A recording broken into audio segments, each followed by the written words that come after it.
Good morning, ladies and gentlemen. Thank you for being with us today.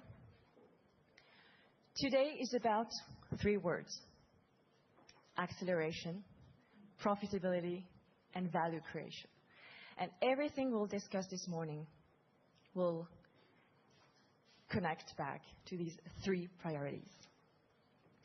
I'm Théodore Axu, Head of Investor Relations for Tikehau Capital, and I'm delighted to be hosting today's full year results and strategic update.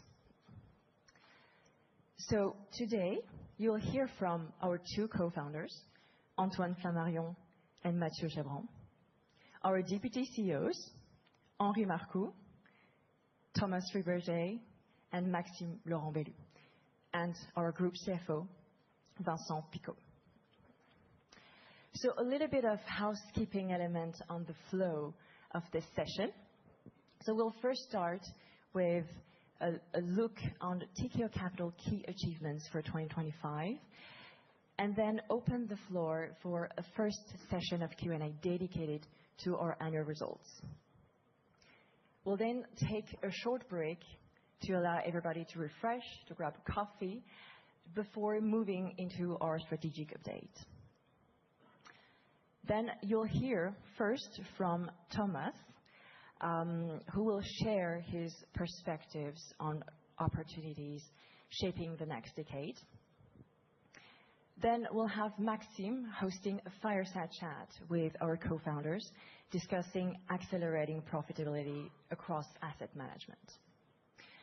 Then we'll have our co-founders and Henri provide insights on our evolving approach to balance sheet allocation before taking us through the harvesting phase Tikehau Capital is now entering, and providing more details on profitability drivers and value creation framework. We'll then host a second session of Q&A dedicated to our strategic update. With that, it's my pleasure to welcome to the stage Mathieu Chabran, co-founder, for opening remarks. Thank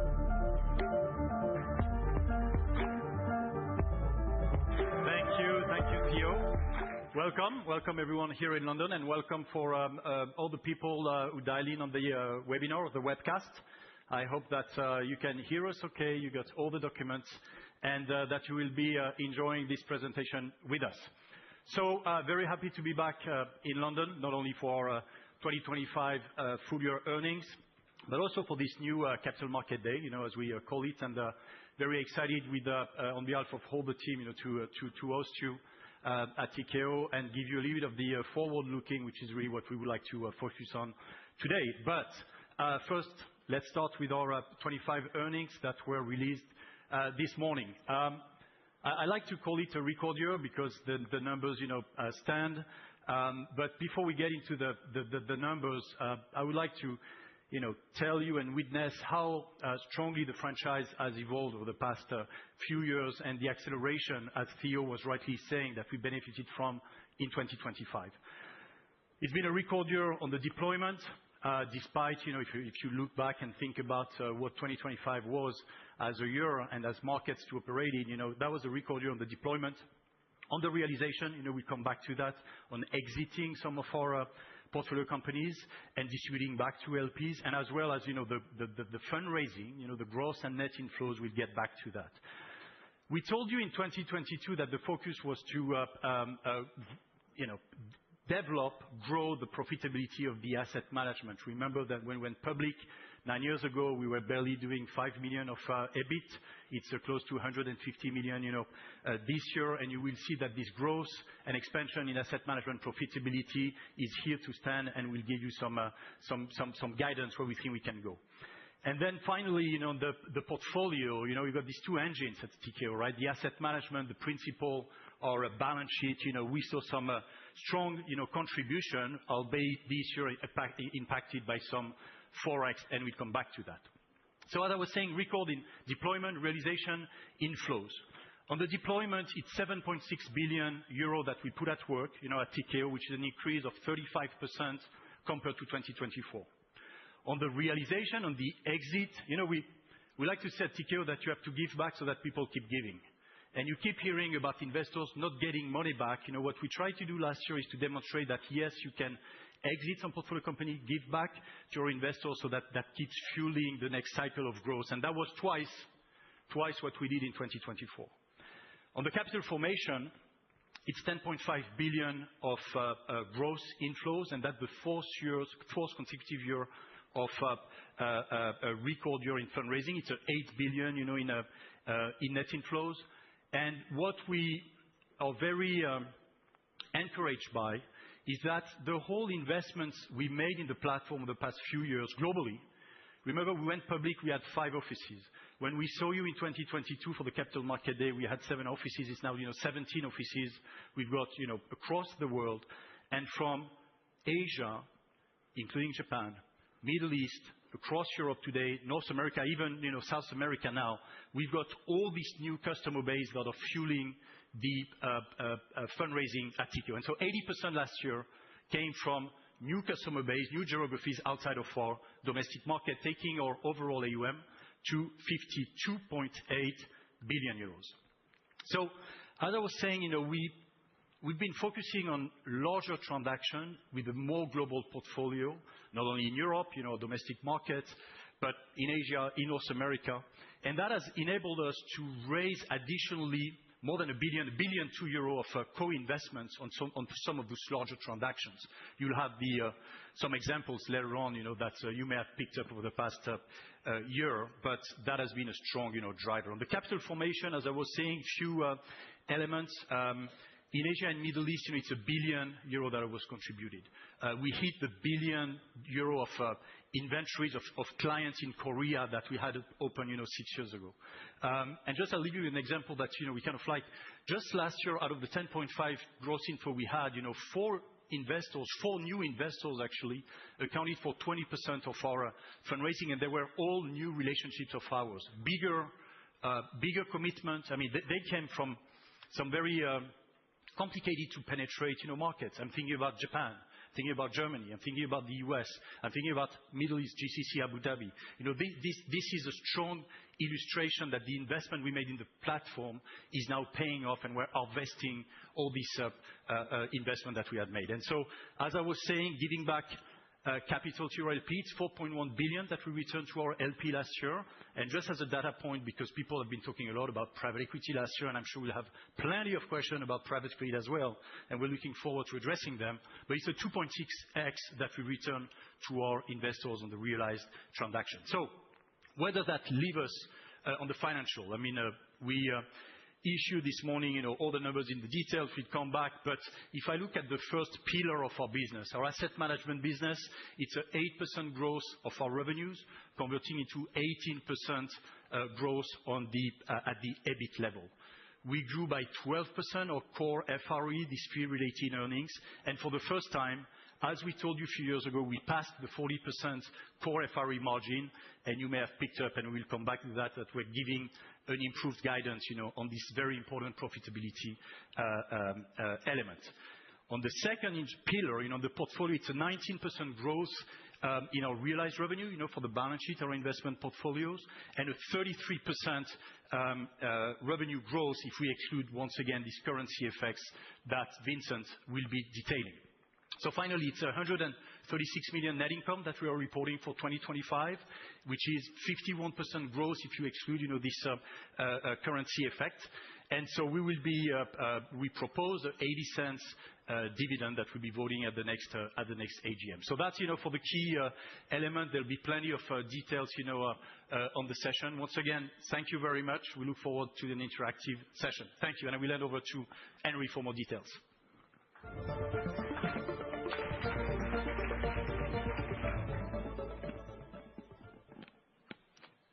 Good morning, everyone. Thanks, Mathieu, for this introduction.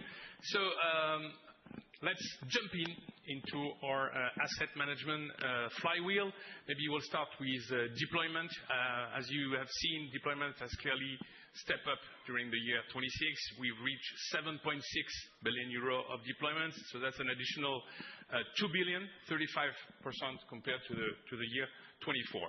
Starting with private equity, maybe with 2 billion compared to 600 million euro the year before. Clearly, we've accelerated deployment, notably on aerospace and defense, cybersecurity, decarbonization in Spain, Belgium, Germany, and in the US through our flagship strategy, but as well through our co-investment vehicle. Real assets represented 1.4 billion euro of investments compared to 1 billion euro during the year 24. Here again, discipline has remained paramount. We continue to focus on high quality, well-located assets, notably to be noticed during the year 24, big residential portfolio units in France, as well as a big first investment in real estate in the US, and notably several additional investments in the Netherlands. As far as credit is concerned, so that's clearly a stable deployment versus 24. We are standing at 4 billion euro, very well diversified allocation through Spain, Italy, Netherlands, Belgium, UK. Very strong momentum as well on our CLO issuance business.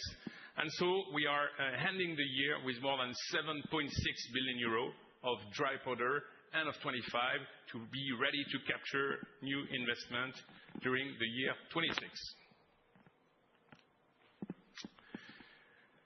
We've been talking about executing larger transactions. That's a very key important point that we wanted to mention today. So out of this 7.6 billion euro of deployment during the year, we had 1.2 billion that were deployed through dedicated co-investment vehicle.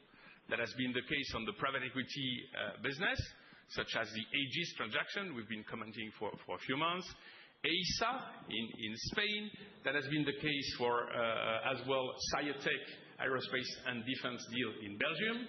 That has been the case as well for real assets through this residential deal. That has been the case as well for private debt, where we had several deals where we have welcome co-investor.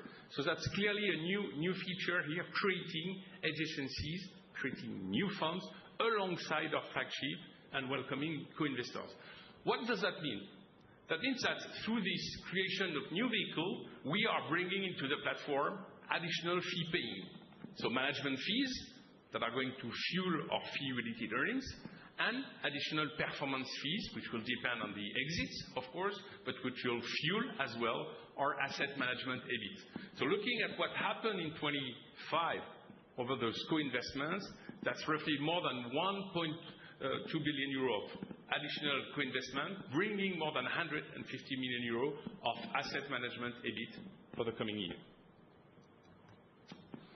Realization, clearly here, once again, strong increase. It's almost the double figure as what was exited in 24, so reaching 4 billion of exits.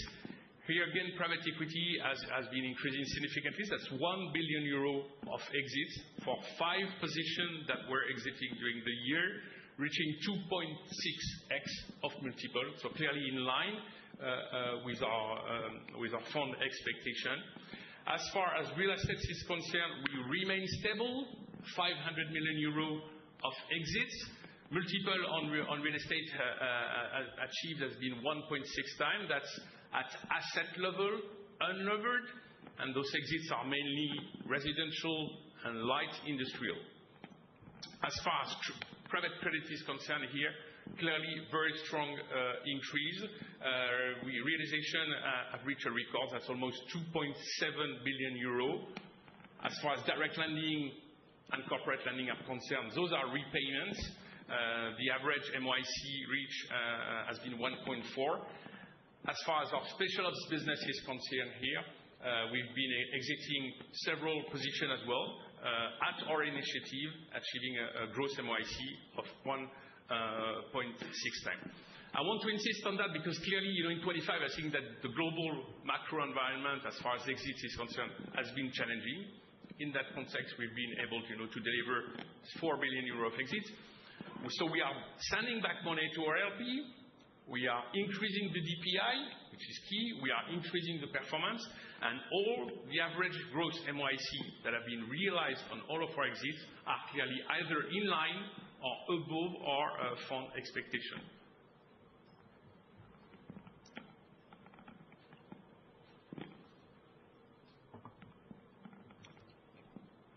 Fundraising. So here again, we've been mentioning a 10.5 billion euro of gross inflows, record year. As far as net inflows is concerned, that's 8 billion euro of net inflows, so a 13% increase during the year. Looking at this fundraising a little bit more in detail, you can see that as far as private equity is concerned, we've reached 2 billion euro. We'll come back on that. Notably, those inflows have been driven by the cybersecurity final close, regenerative agriculture as well. Our specialist fund, being Decarbonization Fund number 2, Aerospace and Defense Fund number 2, have been benefiting obviously from strong inflows in the current environment. As far as real estate is concerned here, it's a performance of 1.3 billion euro of net inflows, focusing on value add and core plus. This is including the previous transaction I was mentioning, notably residential in France, the one in the Netherlands as well. Strong contribution from credit, 4.4 billion euro, stable versus last year. As we've just announced a few days ago, we've been closing, our credit secondary fund number 2, $1 billion, which is almost double the size versus previous vintage. As far as direct lending vintage number 6 is concerned, which is still open as we speak, we are close to 5 billion euro, and here we have secured, the 2 largest individual LP commitment in our history from Germany and in US. Demand as far as direct lending is concerned remain quite strong. So as you can see over here, diversified strategy, larger tickets, co-investment, client convictions, bringing us into this record 8 billion euro for the year 25. So just a snapshot here on where we stand on our flagship. So I was mentioning Special Opportunity Fund vintage number 3, 1.2 billion, which is almost the double versus the previous vintage. Credit secondary, $1 billion. As far as private equity is concerned, regenerative agriculture, vintage number 1, 600 million euro. Cybersecurity, fourth vintage, almost doubling the size versus the previous vintage. As far as 26 is concerned, lots of ongoing fundraising as we speak. Obviously, direct lending number 6.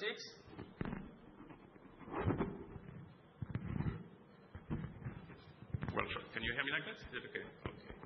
Obviously, direct lending number 6 still open as we speak and benefiting from strong inflows. This year will be as well a strong year as far as private equity. As far as private equity is concerned, we are still open during all the year. Aerospace and Defense Fund number 2 and Decarbonization Fund number 2.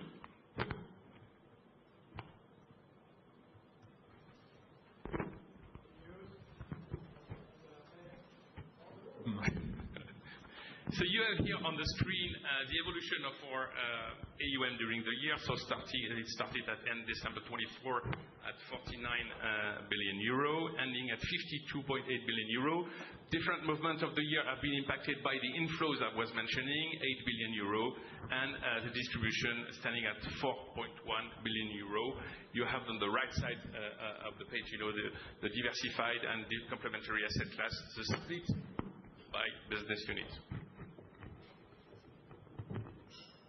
Thank you. We'll do like that. Will be a bit easier.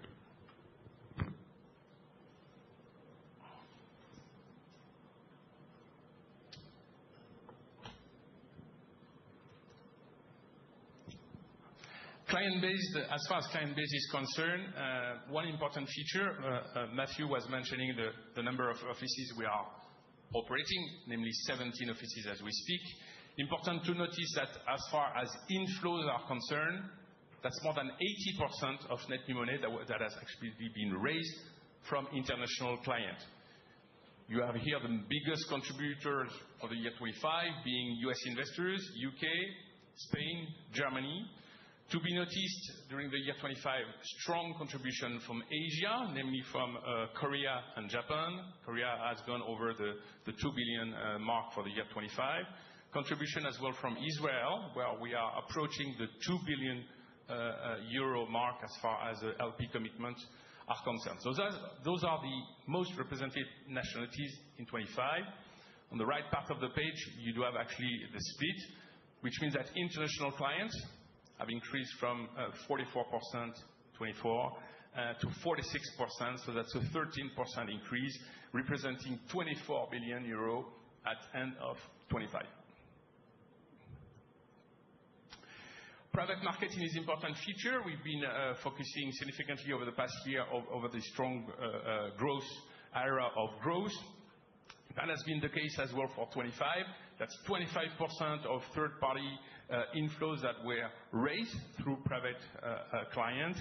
That's actually notably, all the initiative we've been launching on private debt, private credit, unit-linked product have now reached more than 1.5 billion at end of December. As far as AUM are concerned, that means private customer clients are now representing more than 34% of our AUM. That's actually more than 18 billion euro. Two dedicated initiatives that have been launched during the year 2025. One on private credit, namely TEPC, Tikehau European Private Credit, semi-liquid fund, focusing on mid-size European company. And second important initiative that was launched during the summer, which is a unit link dedicated to defense, security, aerospace. This unit link is currently distributed through partnerships that we are having with big insurance company. We are currently spending over 200 million euro for this product, where the distribution has started end of 2025, focusing on our aerospace and defense practice, and notably the track record that we are benefiting on that practice, aerospace and defense practice that was launched back in 2018. Last point on sustainability. A few years ago we had a target on AUM, dedicated to climate and biodiversity. Our target was to achieve at least 5 billion euro of AUM dedicated to that practice. End of 2025, we are standing at 5.8 billion euro, notably thanks to our decarbonization practice, fund number 2. So that means, continued sustainability integration across the several pillars that we are benefiting through the whole platform. I will now leave the floor to Vincent for the financial review. Thanks.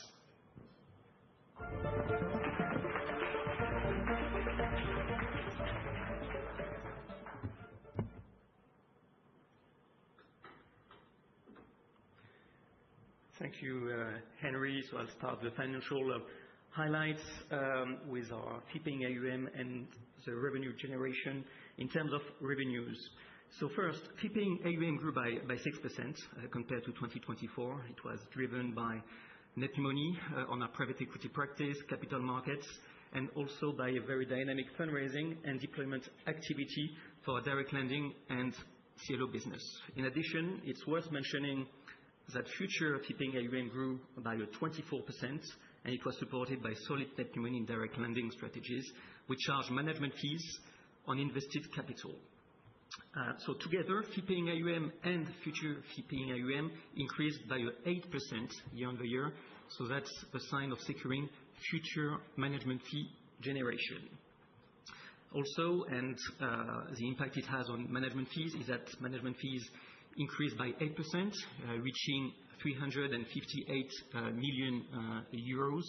That's an acceleration that we have noticed specifically in H2. Average revenue margin stood at 88 bips, which remains resilient. And worth noting that we record a peer performance-related earning level of 22 million euros, which is a record. On the following slides, a few data points on performance-related earnings. So at end 2025, AUM eligible to carried interest grew by 10% to 24.8 billion euros. In addition, at end September 2025, we had 220 million euros of unrealized performance-related revenues, which are actually accrued at fund level, and such level is based on the current performance at portfolio level. This amount is not crystallized yet.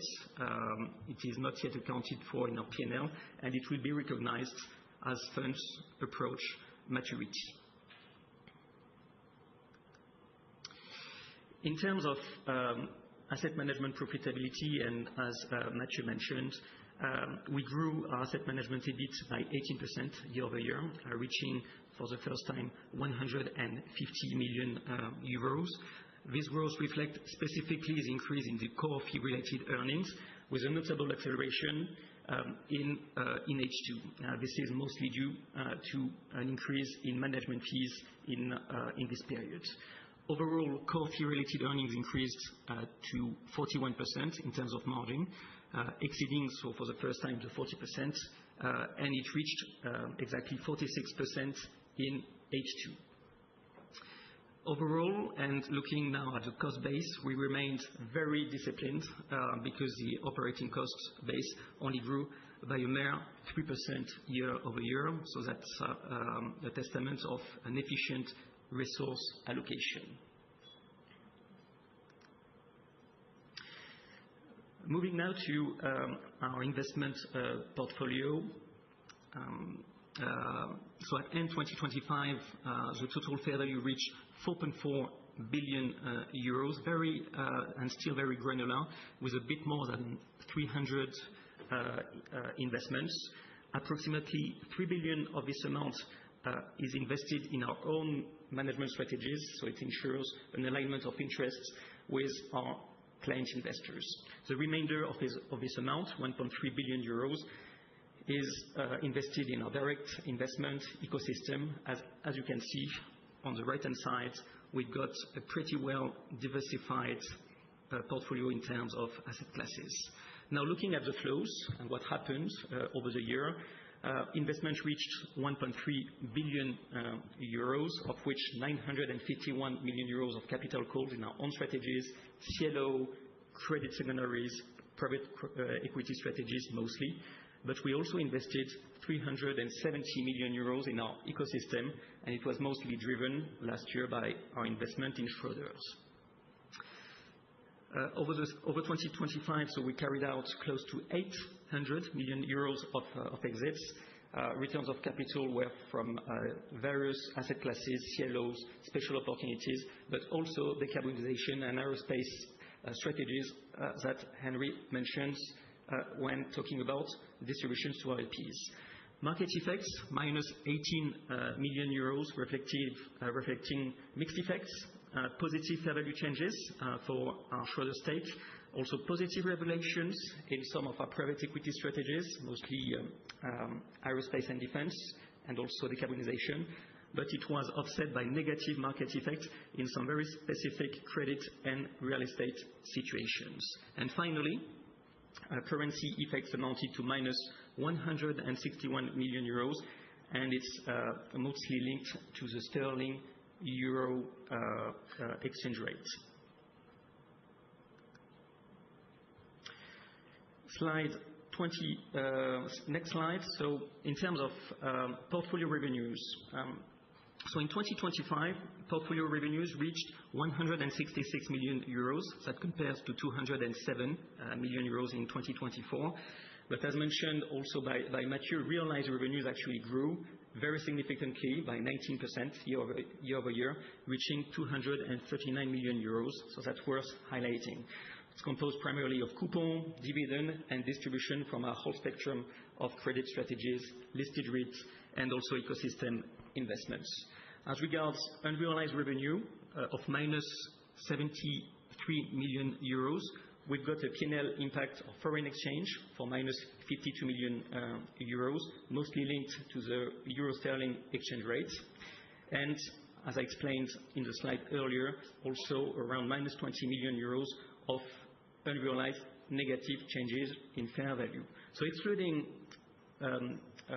currency effects, our portfolio revenues grew by 33% year-over-year. If I have to wrap up our 2025 financial performance, strong performance in our asset management platform. As explained on the asset management EBIT growth, it was offset to some extent by currency effects and also by unrealized fair value changes on our investment portfolio. Looking now in a bit more detail, non-recurring item and other of 13 million euros. It's mostly linked to positive forex impacts on our U.S. financings. Tax expenses, 51 million euros in 2025, in line with our net result before tax, and a tax rate of around 25%.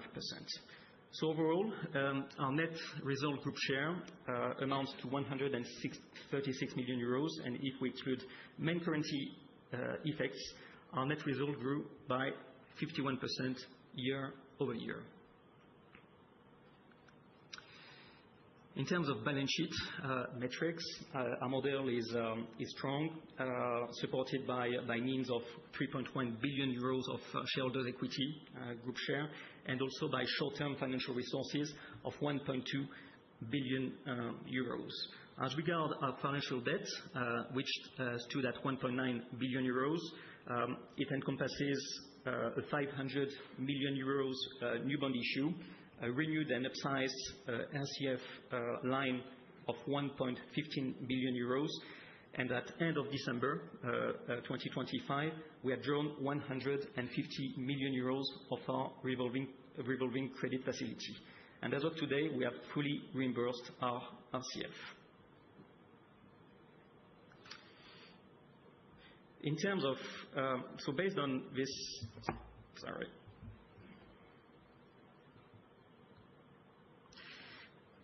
So building on what I disclosed and building on our 2025 performance, we are also pleased to formulate a new 2026 vision that is disclosed on the screen.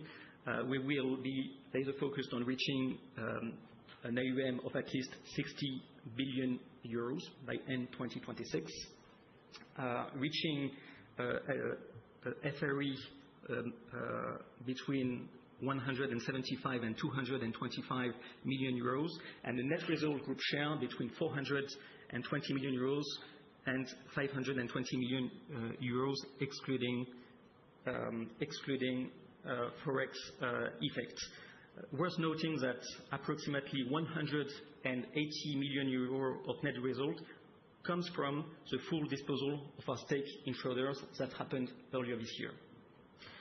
And also, we also disclose a return on equity between 13 and 16%. So all those metrics show improvement compared to 2025 and are above market expectations. 2026 has to be seen as a mere step in a journey towards a long-term profitable growth that will be disclosed and presented just after. And we will be providing, of course, more details on our targets later this morning. Thank you very much for your attention. I will let Antoine for the concluding remarks.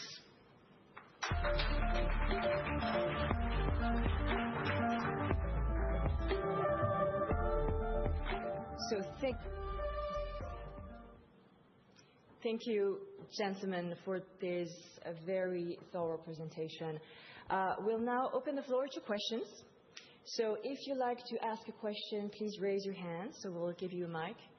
And we will address in priority questions from the room, obviously, and also take questions from the webcast. So one question from Sharath Kumar from Deutsche Bank.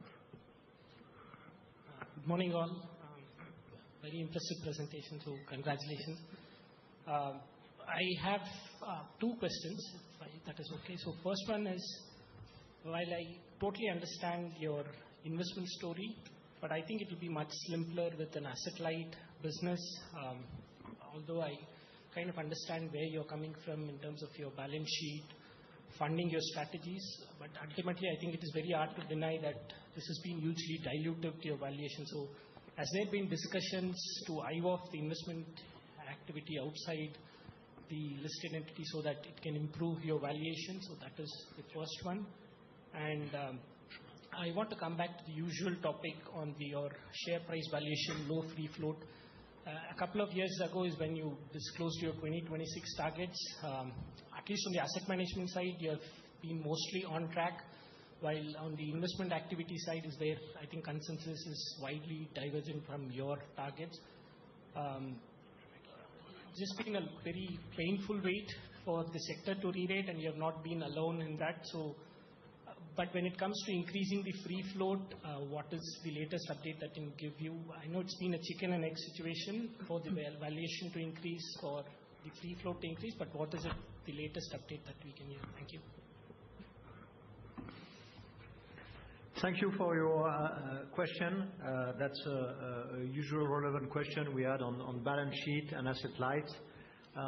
As you all know, we started the firm just as an investment company in 2004.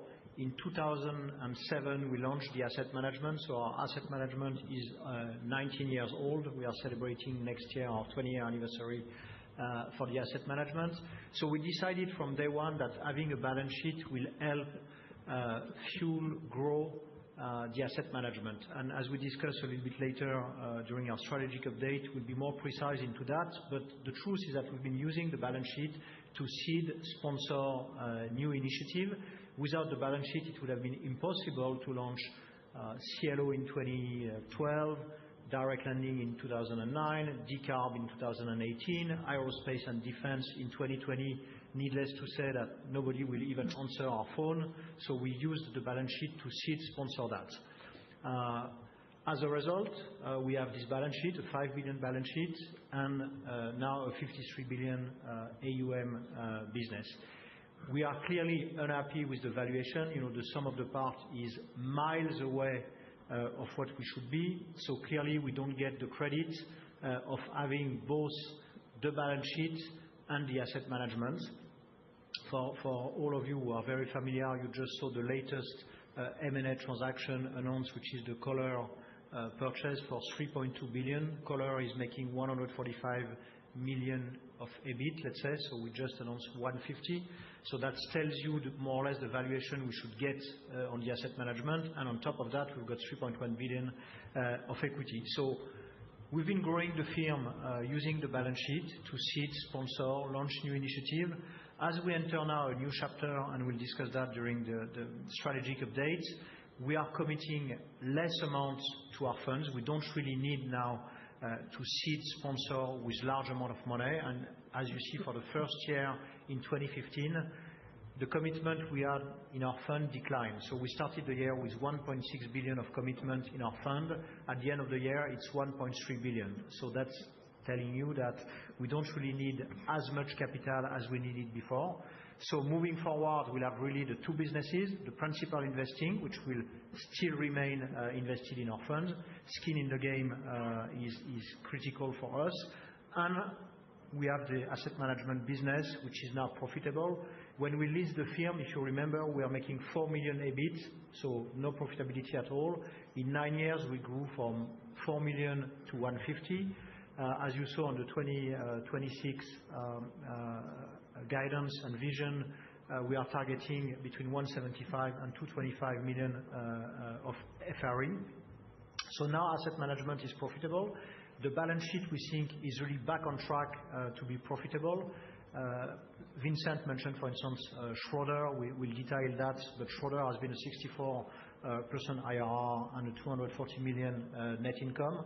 So that's why we are highly confident on the 2026 net income. So it's a very long answer to your question. People have very clear view on asset light versus non-asset light.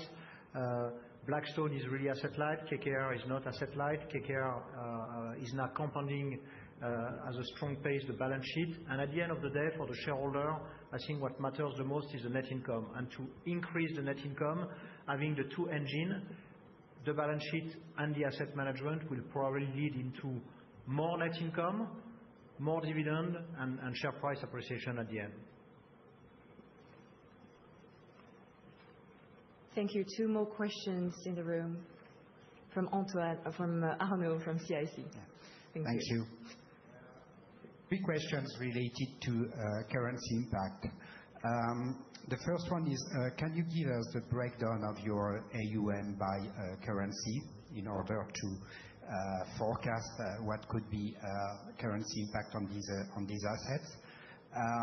Then, do you intend to put in place any hedging policy I think all your debt is in euros. So do you intend also on the liability side to have a diversification by currencies? And the last one is regarding the net profit guidance for 2026. Is it at constant currency, or do you make any assumption at this level? Okay. Thank you for your question. So as regards assets under management and the part of the share in foreign currency, so it's about 10%, and mostly in US dollars. We're exposed to the US dollars around and through our US CLO and private debt strategies mostly. As regard your question around hedging, so we've got a hybrid approach at Tikehau. Like other actors in the sector, we have decided to put in place a natural hedging with a financing in dollars. So it's a $180 million US private placement put in place in 2022, and we also put in place some forward contracts on some sterling exposure to some extent. So we've got this hybrid approach using these options at our hand.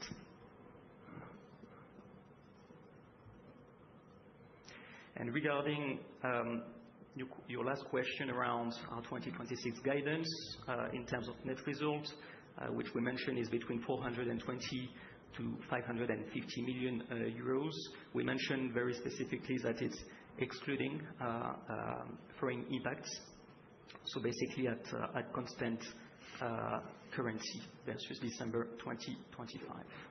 And what we'll do moving forward when it comes to currency, when we have been issuing bonds, we've been initially only raising money denominated in euro. A few years ago, 3 years ago, we raised for the first time a USPP, dollar denominated. So moving forward, we will probably match our non-European currency exposure, matching with the right liabilities. So probably issuing more USPP rather than euro if we need. We consider that it's probably the best way to hedge, having a proper asset and liability match. It costs less money, it's much more efficient, and this hedging currency are always complex because you can hedge the amount of money you invest. So let's say you invest $100 million or 100 million pounds, you hedge that. But if you end up making 3x multiple, having just the nominal hedge, your capital gain is not hedged. So we think that moving forward, we're going to issue more in other currency, if I may say. One question from Nicolas Vesselier from Exane BNP. Hi, good morning. Thank you for taking my question. The first one is on first. I mean, you have a big windfall coming your way. That's a great problem to have, right? I'd like to know how you think about reallocating those proceeds between reinvestments or potentially payout to shareholders through share buybacks, exceptional dividends. Second question on your 2026 new FRE guidance. I'd like you to help us understand a bit how we bridge from where we are in 25 to get to the bottom end or even the top end of this guidance. So I'm wondering if you bake in some lumpier items like catch-up fees that you're expecting for this year, expecting some recovery at Sofidy in the subscription fees because they're meaningfully accretive to the margin, and what you expect in terms of evolution of the cost base next year. And then finally, my third question, you mentioned some negative mark-to-market effects on the credit portfolio. We've seen some of your peers actually suffering quite a bit. So I'm interested in any comments about your credit portfolio, balance sheet exposure, how it's performing, and on the equity CLOs notably. Thank you very much. Thank you for your question. Maybe I take the first one. On reallocation or reinvestment, as mentioned before, we still have 1.3 billion of commitment into our funds. So first of all, for instance, the Schroder proceeds is close to 600 million. As Vincent mentioned, we reimbursed already our RCF, which was 150 million drawn. That means that we have excess cash on the balance sheet. We're going to probably use that for our capital call, 1.3 billion. Also, it's over the next few years, so it takes time. We're going to continue to invest the balance sheet alongside our strategies. We have commitment in our funds, but the balance sheet is now doing two things: co-investing within our strategy. I suspect we're going to probably deploy more money into aerospace and defense, where we are clearly ahead of the curve. Same thing for decarb.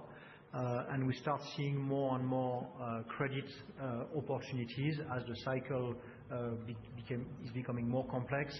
You probably read a few days ago that we closed our second vintage of private debt above 1 billion, so twice the previous vintage. We are the only firm having such track record when it comes to secondary private debt. I suspect that we're going to allocate the balance sheet more into secondary private credit. Maybe I start on your question on 2026, and I will let Henry comment. We have four metrics in our 2026. One is our return on equity between 13 and 16, which is mid-teen double digits. As mentioned before, we are fairly convinced that we should reach between 420 million and 520 million of net income for 2026. Part of that is obviously the Schroeder disposal, and as disclosed in the market, we decided to sell in the market our stake rather than waiting the end of the offer, which could happen in Q4, but could happen maybe in Q1 2027. You never know. We are fairly convinced that we're going to reach this level of net income, and as a consequence, this return on equity. Your question specifically on catch-up fees and FRE, we have several vintage of private equity currently raised, namely AAP2, which is aerospace and defense, and decarb2. There is potentially a very large amount of catch-up fees, as stated in the bylaws. Within this range of 175-225, there is some amount of catch-up fees, and we are fairly convinced of, when we look at our pipeline right now coming from LP, there is a very strong demand, obviously, for aerospace and defense, and there is still mainly European appetite for decarb. Yeah, maybe in summary on that, there are three drivers on that. First of all, you may have seen that future fee paying have been increasing significantly end of 2025. All these future fee paying will obviously be transformed into fee paying when we will be deploying these funds. This is the first driver for our evolution of fee-related earnings in 2026. Second one is a mix effect.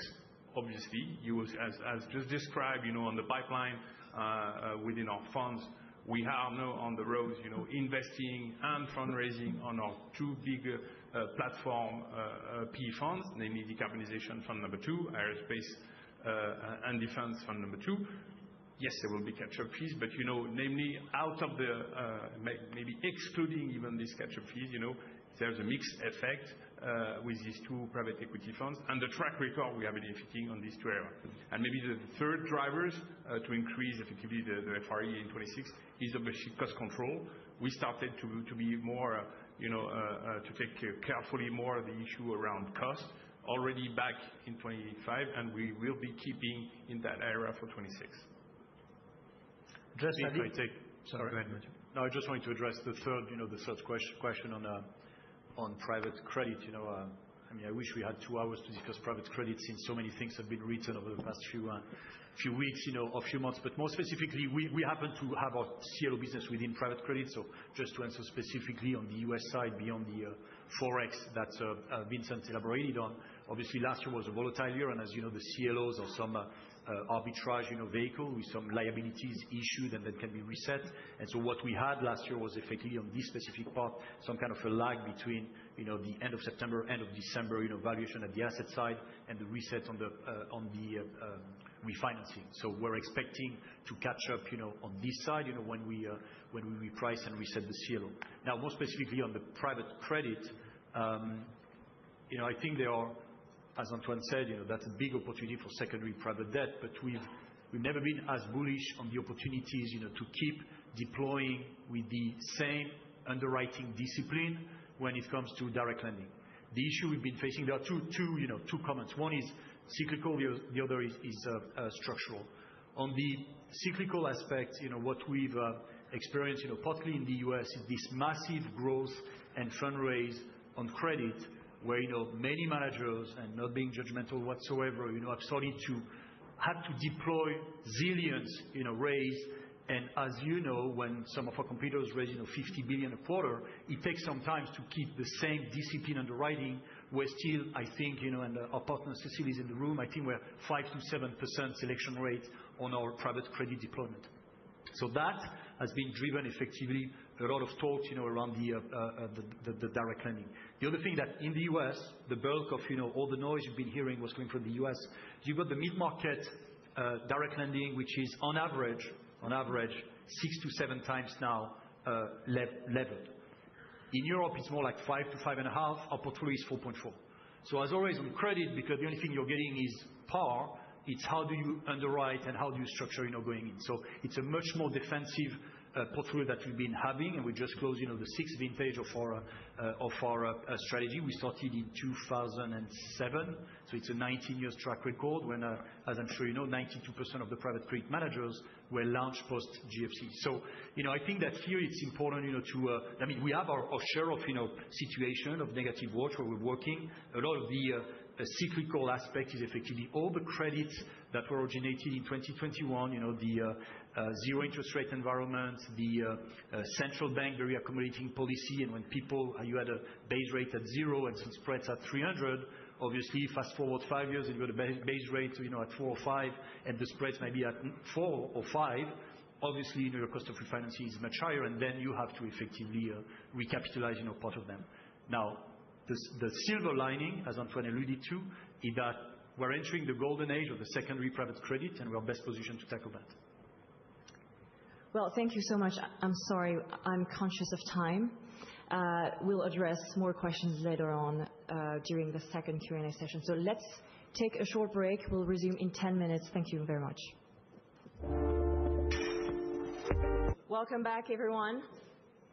So before moving into the strategic update, we would like to take a few moments to step back and revisit who we are and how we have built our platform. So we're going to show you a short video that retraces our journey, highlighting the evolution of our platform and the areas of expertise that position us as a differentiated alternative asset management. Let's watch. Tikehau, an island on the edge of the world, the promise of a great journey.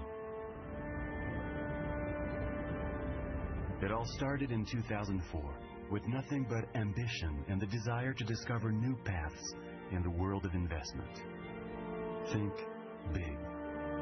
At Tikehau Capital, we're not just alternative asset managers. We are explorers.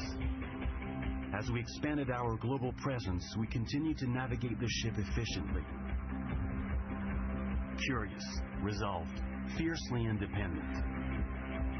To us, exploring is not about rushing or following trends.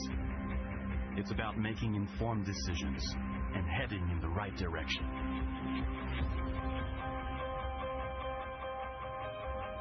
We focus on 4 fields of expertise: private debt, real assets, private equity, and capital markets strategies. Together with our client investors, we share a common goal: to guide global savings towards sustainable financial solutions, towards uncharted territories. Create, don't compete. Exploring is about creating a link, connecting the dots. Tikehau Capital relies on a global network of local talent, with nearly 50 nationalities spread across 3 continents. Their extensive local experience allows us to keep our boots on the ground. Our thirst for discovery has led us to become forerunners in specific strategies, such as private debt or decarbonization. We are pioneers. Investing is not about conquering, it's about supporting. Supporting entrepreneurs to enable them to achieve their goals, because we are entrepreneurs at heart. We speak the same language. And because we're on this journey together, we've chosen to align our interests with those of our client investors by investing alongside them. At Tikehau Capital, we share so much more than investments. We share the same conviction. The conviction that with innovative solutions, we can create sustainable value and drive positive change to society. Continuously searching, understanding, and pursuing. This ongoing drive to discover uncharted territories is our oxygen. At Tikehau Capital, our work is an endless exploration, and we are proud to lead the way.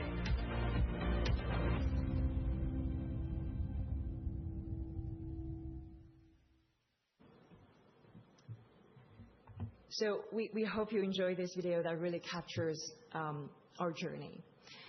So today is not only about looking back, it's about what our platform is capable of delivering. We would like you to leave today's session with 3 key messages. First, we're exiting our built-out phase in asset management to move into a harvesting phase with accelerating profitability. Second, we're entering a new phase characterized by a greater strategic allocation of our balance sheet. It has been used since IPO as a great growth enabler. And now, looking ahead, it will be used as a more strategic allocator. Finally, as Antoine mentioned a bit earlier, those 2 distinct and complementary growth engines will offer significant optionality for us to close the valuation gap and also maximize value creation for our shareholders.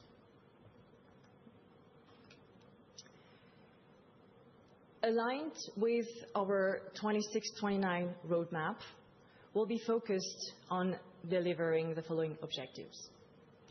First, deliver cumulative net inflows of over 34 billion euros, representing a 22% growth compared to the 28 billion euros we have raised over the last fundraising cycle. This is first one. And the second one is that we aim to generate core fee-related earnings margin of between 45% and 50% by 2029, compared to 41% achieved in 25. On top of those objectives, we have formulated 2 commitments. Those are to maintain our investment grade rating and continue to distribute over 80% of our asset management EBIT to our shareholders. So now let's start with the first section of this new chapter. And please join me in welcoming on stage Thomas Friedberger to share his perspective on opportunities shaping the next decade. Thank you.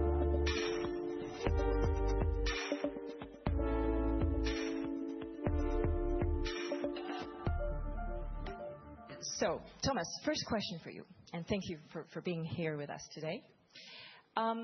What would you characterize, and how, would you characterize the evolution of global markets today, and what do you see as the most impactful trend shaping the industry today?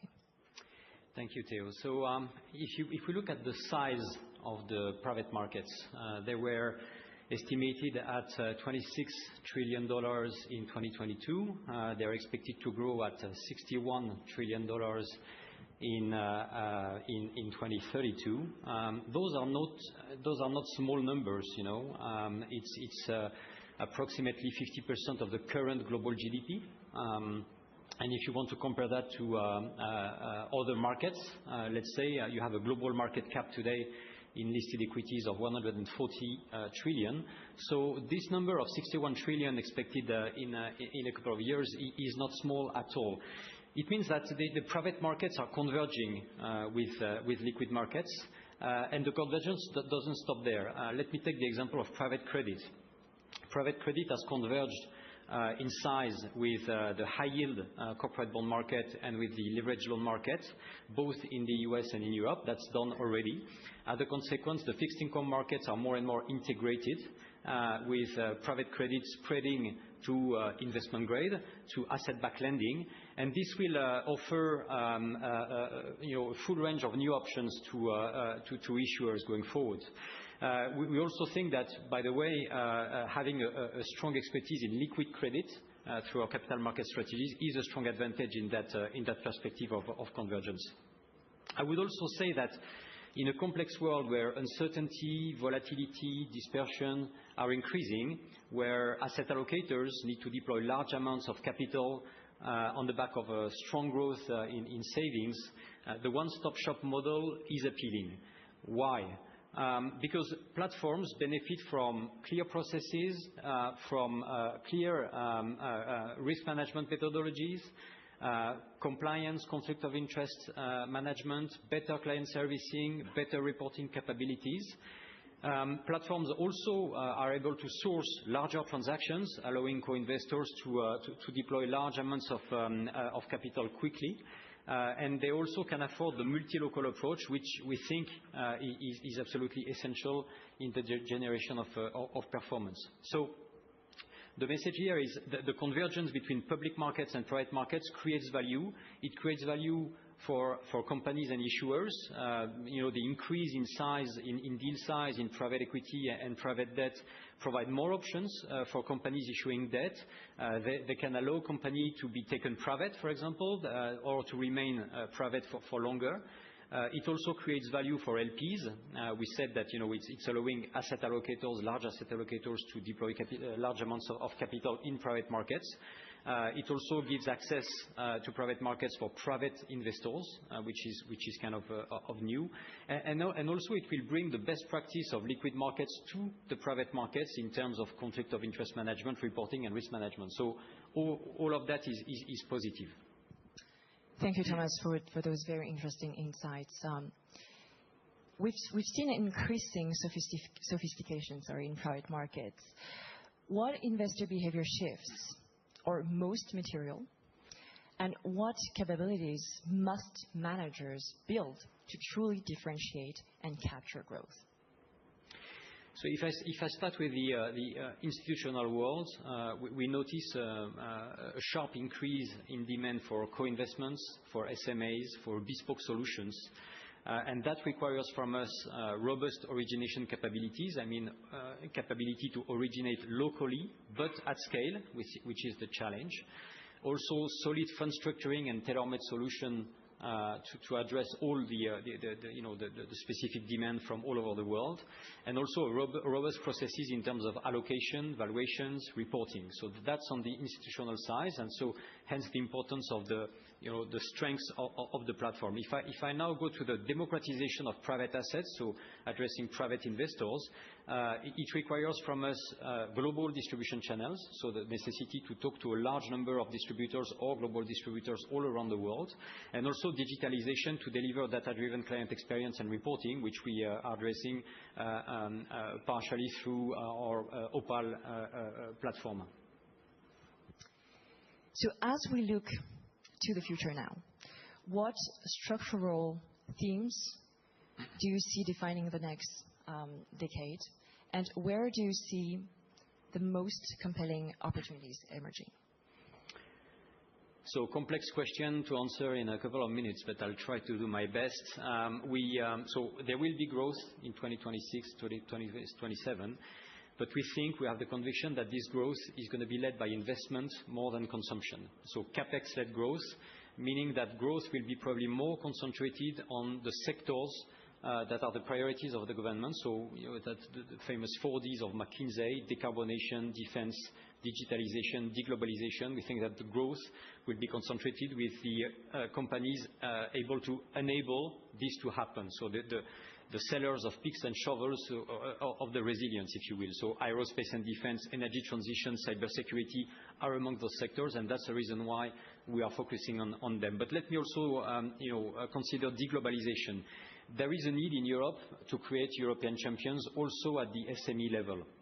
And that is addressed through direct lending, because private equity players use 3 times more direct lending than capital markets or leverage loans to finance those transactions. And so we think there is a strong opportunity also in European direct lending to build those European champions. Number 2, we think that the economic value creation in the world is switching from efficiency to resilience, and resilience has a cost. The cost of producing closer to the consumer, the cost of getting insurance against climate risk, against cyber risk, the cost of operating with higher equity buffers and less debt to cope with COVID-like situations, the cost of having more robust supply chains. So we expect lower growth in the world with high growth concentrated on the sectors I mentioned. It will also probably change the way to invest in private equity. Companies are becoming more asset heavy than before. Even in the tech sector, you look at some companies now own data centers. They were asset light before, they own data centers. Some of them are now building their own electricity production capabilities to feed those data centers. So it will be more asset heavy, and probably that the way to invest in private equity will switch towards more what Warren Buffett was doing, which is invest in more asset heavy sectors, looking more at return on invested capital. And it will not be easy, because the best capex are done by the best management teams, but you can expect a lot of misallocation of capital also when there is a lot of capex in a sector. So probably less reliance on multiple expansion, and PE investors will need to use less leverage. And if you look at what we've been doing for the last 15 years at Tikehau, it's exactly that. We've invested in sectors that are more asset heavy, aerospace and defense, for example, with less leverage than the average. Third theme is we are entering into a war economy, which doesn't mean, hopefully, that we will go to war, but which means that all economic agents are put at the service of the priorities of a given government. And that means probably accommodative monetary policies going forward, starting probably in May in the US, but also massive fiscal expansion, which means probably lower short-term interest rates and higher long-term interest rates, so steeper yield curve, which is good for banks. Which drives the strong conviction that we've been having at Tikehau for years, saying that we prefer credit risk to duration risk. And so from that perspective, we think that direct lending, which is 100% floating rate, is very well adapted to this environment, but also, for example, short duration credit in our capital markets activities. And last but not least, we think there is a strong opportunity in Europe, because Europe is accumulating accommodative monetary policy, massive fiscal expansion in Germany, which will have consequences all over Europe, lower valuations compared to the US, lower levels of leverage in the corporate world, and the end of the deleveraging of Southern European banks, which probably provides appetite to finance the economy from those banks, not only in Southern Europe but in the whole of Europe. So a very benign investment environment, despite all the European bashing that we see. And so with the condition of being disciplined, there is a very strong opportunity in Europe, where we deploy 80% of our AUMs right now. Very insightful. Thank you, Thomas. Last question. In that context, what are the implications for our different asset classes if we go through each of our strategies, and what aspects of our value proposition best position us to capture these opportunities? So of course, it will be all about performance. Performance will drive fundraising, so performance will be key. And for that, we will continue to rely on, one, local sourcing, which is absolutely essential to the generation of performance, but also in terms of risk management, addressing tricky situations locally. Strong corporate culture of alignment of interest, and as such, strong investment discipline, which we think we have by DNA. And also partnerships to benefit from superior expertise and avoid crowded areas, partnership with corporates, partnership with partners in regions where we are less developed, with why not other asset managers. That's the create, don't compete angle of what we do. Now, in terms of opportunities, there are a lot. I will regroup them in three categories: growth, value, and niches. In terms of growth, as I said, in private equity, the solution providers to the sovereignty, to the resilience, will continue to experience strong growth in a world that will grow at a slower pace. Aerospace and defense and decarbonation are two strong convictions, and we are really confident there that by allocating our capital well, we can generate a lot of value for investors. In liquid strategies, we are very excited by anything related to the building of European sovereignty, which is a theme which connects to what I just said on private equity.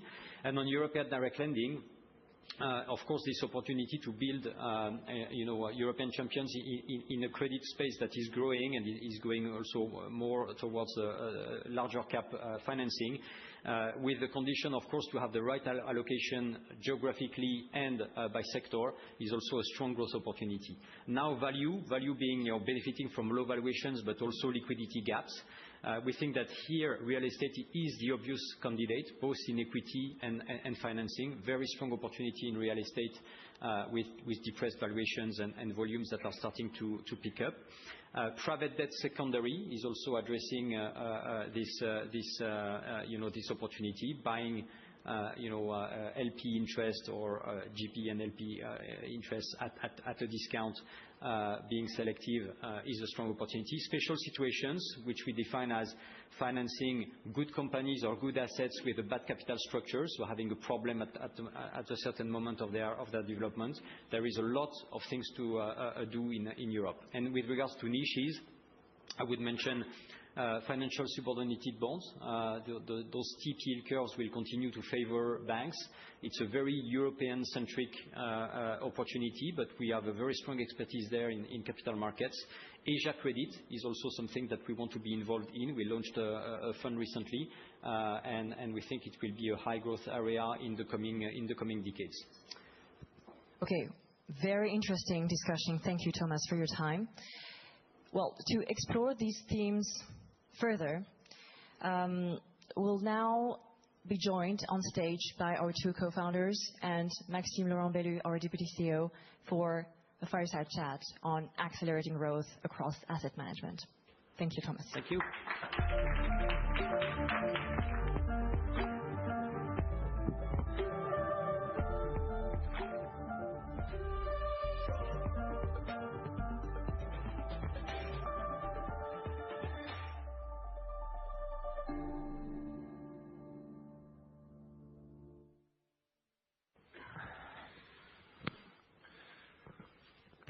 Good morning, everyone.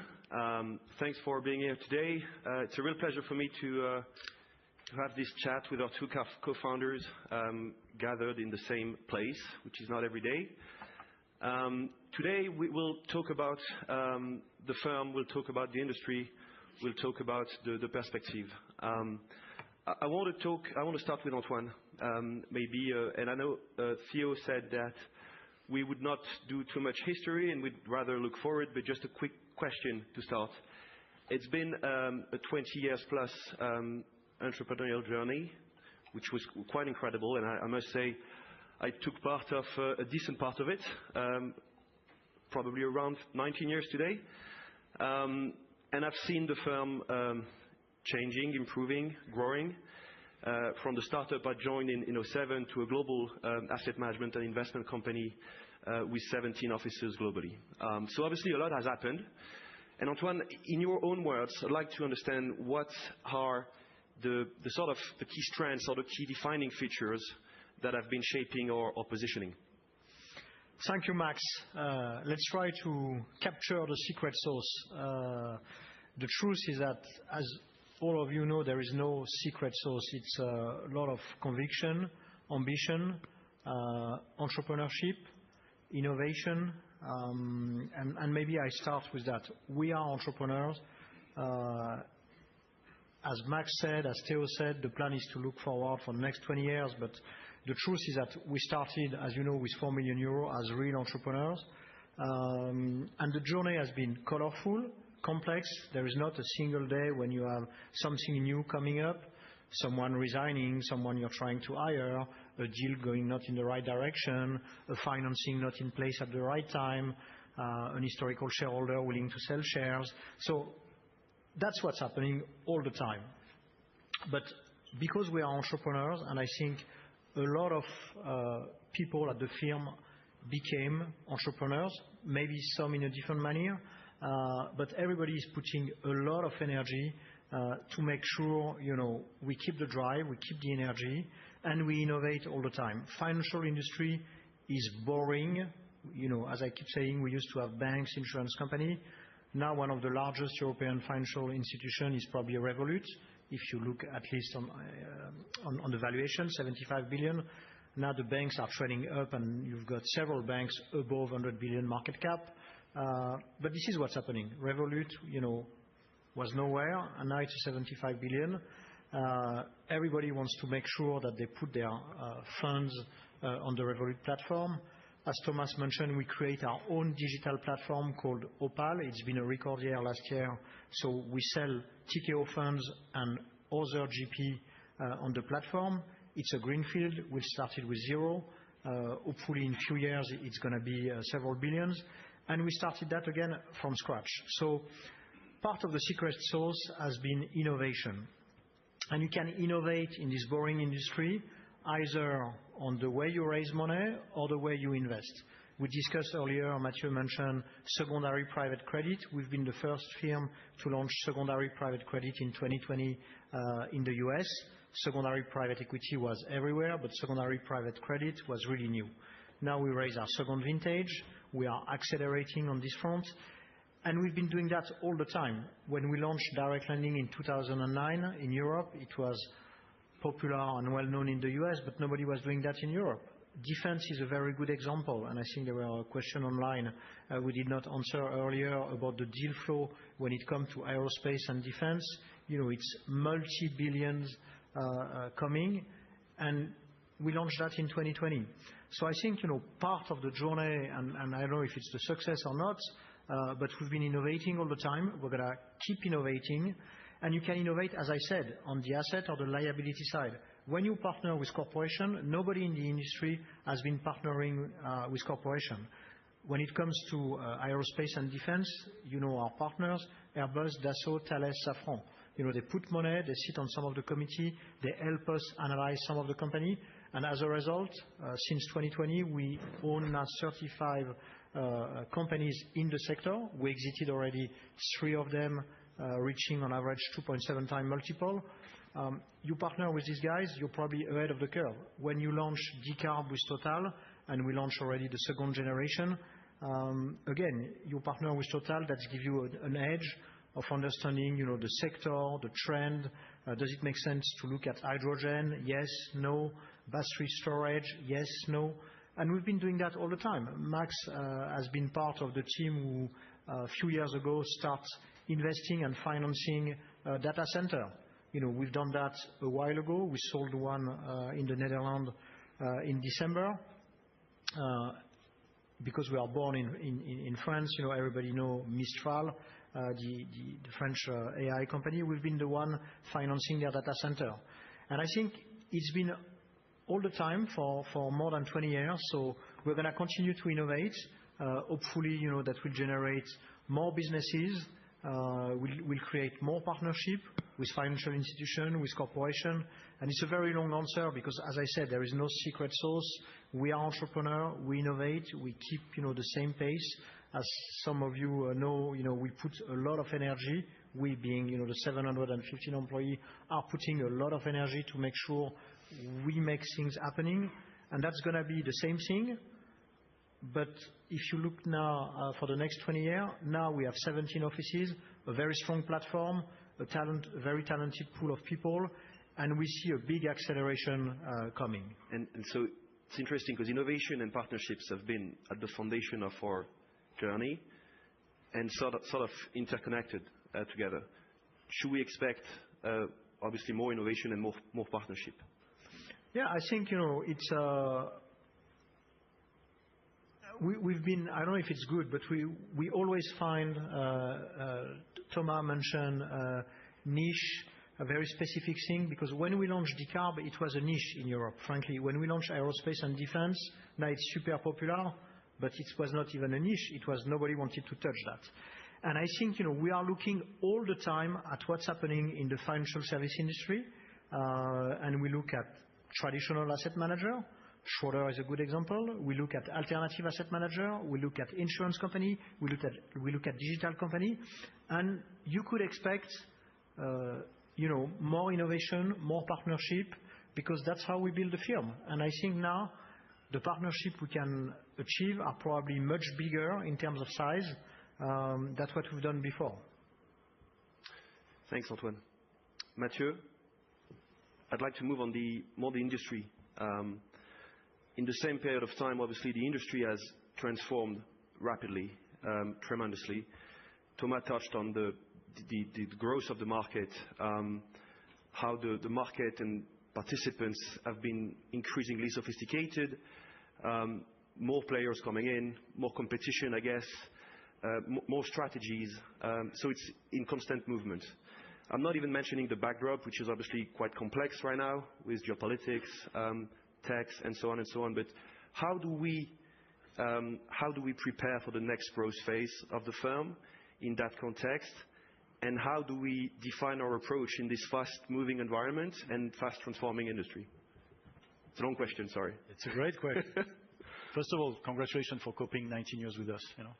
I must say, I did not realize, but that certainly illustrates that it's an entrepreneurial and it's a people business journey. But think about where we started and what when you joined us in 2007, I don't even think that alternative asset management was defined as a term. We barely talked about private credit. That really was born on the the ashes of the the GFC. Certainly in Europe.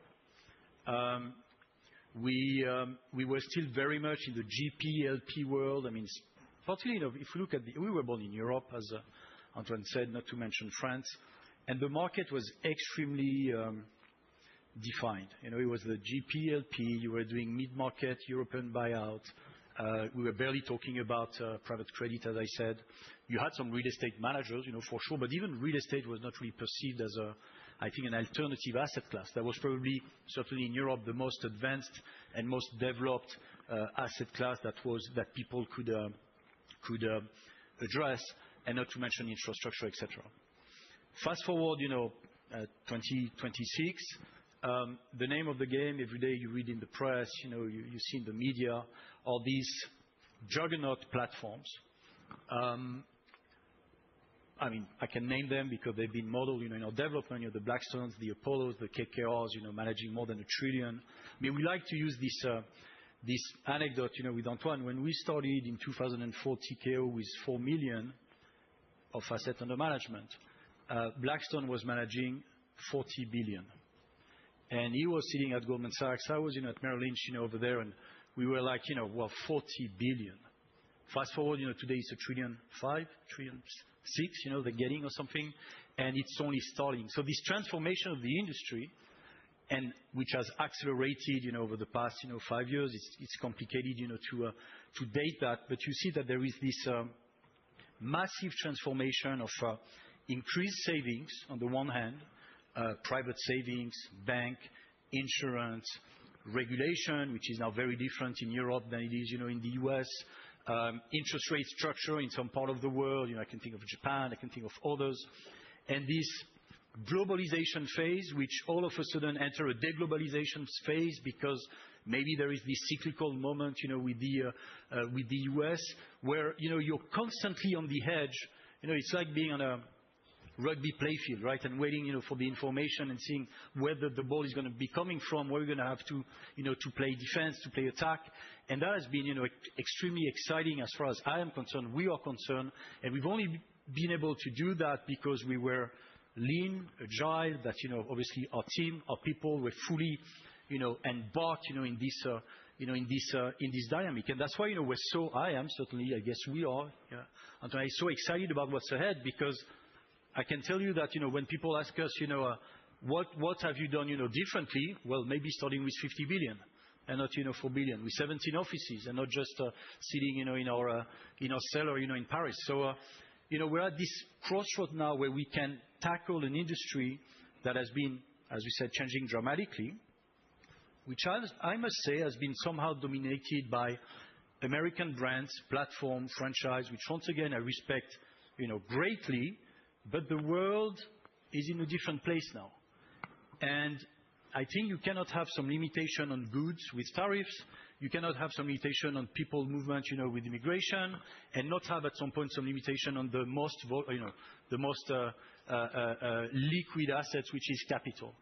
What we're seeing right now, which is rightly the point that Thomas made about sovereignty and the real defining investment that needs to happen right now, there will be a massive opportunity for platform like us. We've been saying all along that you have to be multi-local, which means that when you're addressing Europe, and we're all seeing in London today, but I can see in the room many people coming from different places. And we all know that doing business in Madrid, in Milan, in Frankfurt, in Paris, in London, it's different. The culture is different. The legal environment is different. The networks are different. And we've been making this investment for the past 20 years. When we're talking about harvesting, that's what we are referring to. With that, Tikehau today is deeply rooted in every single market to be able to size, to execute, to monitor, to sometimes to restructure those situations. And that's what investors, or certainly the 80% of the investors we've been referring to that we are now trusting us, that's what they are looking for. I'll give you an anecdote. When we started talking to Korean investors 7 years ago, and you spent a lot of time there, we all spent a lot of time there. I remember 7 years ago that some of them in our direct lending, for example, strategy, they were asking specifically to carve out Spain and Italy because back then, we were coming out of the euro crisis, the peaks, the whatever. Over the past 12 months, all the capital we raised in the region has been for private equity investment in Madrid and in Milan. Because it's moving so fast. And what those people are expecting from us is to be the local guide with the skin in the game, not just selling them the product of the month, but effectively promoting some investment strategy where there are some strong conviction at heart, but with capital aligned to them. And so here again, a long answer, but I've never been as excited because the platform we have to tackle this new chapter in the market, where effectively there is a dominance, like in many other sectors by some of our US friends. There is this, I guess, once in a lifetime for us opportunity to be this next gen native European alternative asset managers, which has grown organically across asset classes with capital fully aligned. We might discuss later on M&A or something, but not trying to build artificially a one-size-fits-all platform, but to have a real bespoke and hopefully relevant performing, as Thomas said, offering for those investors. So long answer, but I think we're best. That's why we wanted to have this discussion with you now, because I think the platform now is mature. Is mature to be harvesting these opportunities. Thanks, Mathieu. Shorter question now for Antoine, maybe. I think we've sort of outlined a bit of the roadmap for the next few years earlier today. I want to be very specific, Antoine, on what would you, and if you could elaborate on our key priorities. We mentioned scale, we've mentioned profitability. I'm sure underwriting is one of them as well. But could you give us your vision on that? Thanks, Max. Maybe I will start using what Mathieu described as harvesting. We've been investing for the last 20 years building the platform. And we consider that the platform, which is multi-local, 17 countries, strong local investment team, is fairly unique. Meaning that we can source a lot of local opportunities. And when it comes to private assets, you're not buying asset behind your Bloomberg. You need to be local. So we started doing, a lot of residential, for instance, in Portugal, in Spain, in Germany. As you know, real estate market is very difficult. Now we start seeing really big guys, almost all the sovereign wealth fund coming, knocking at the door to say, "We want to co-invest with you in your residential expertise." I think that's exactly the illustration of harvesting. We invest in the platform. We can source fairly unique asset with a very strong risk-reward profile.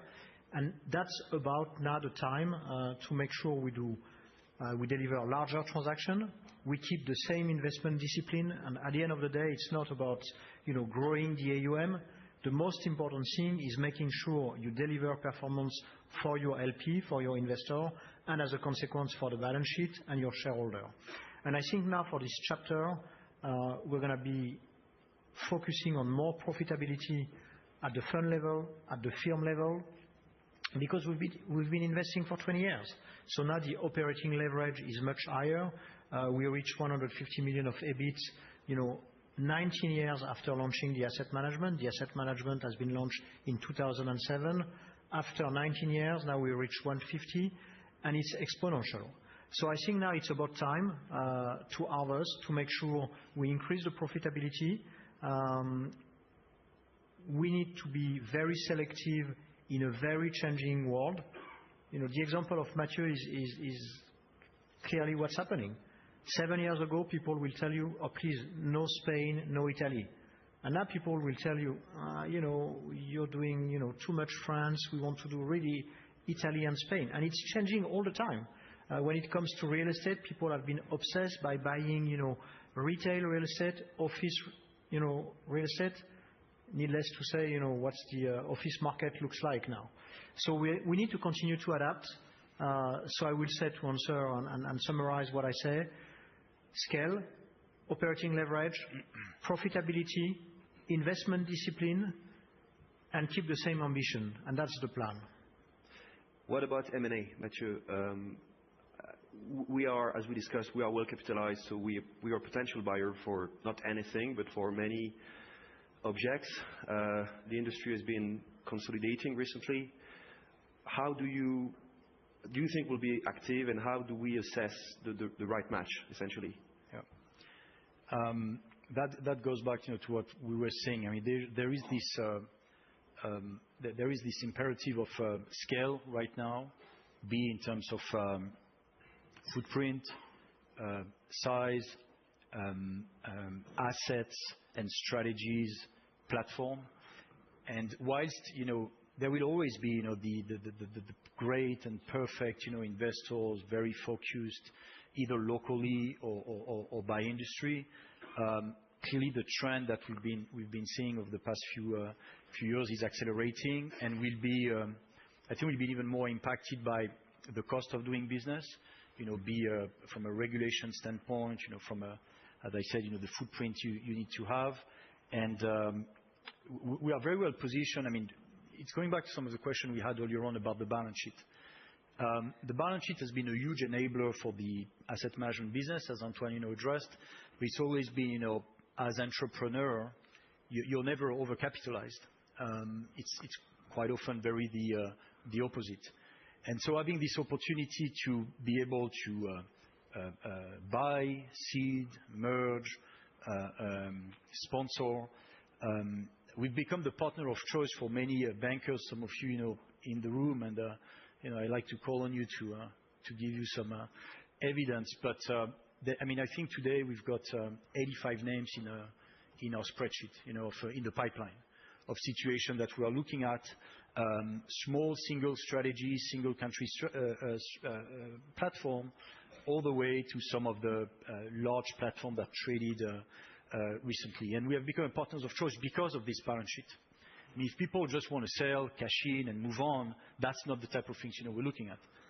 People who say, "Okay, now we need to have a stronger partner that can seed, anchor, the next phase of fundraising, the next fund, to be fully aligned in the mindset and the culture, and see the cross synergy we can have in the distribution," then the discussion becomes highly interested. Obviously, the starting point is that there needs to be, I think the first and foremost is the cultural fit. I think it goes past the financial merits. Now, that we are 5, 7 years into some structuring M&A, I think, that some of them will demonstrate that the cultural fit was not there and, there could be, some issue there. I will always put culture, first. It has to be about the complementarity, obviously, because there will be little merits for us to be doubling up on some strategies where we are already a market leader in a market or in a strategy. It has to be financially accretive, right? The last thing we want to become is an asset aggregator, because that comes back to the discussion we are having about our earnings. It has to be a profitable growth.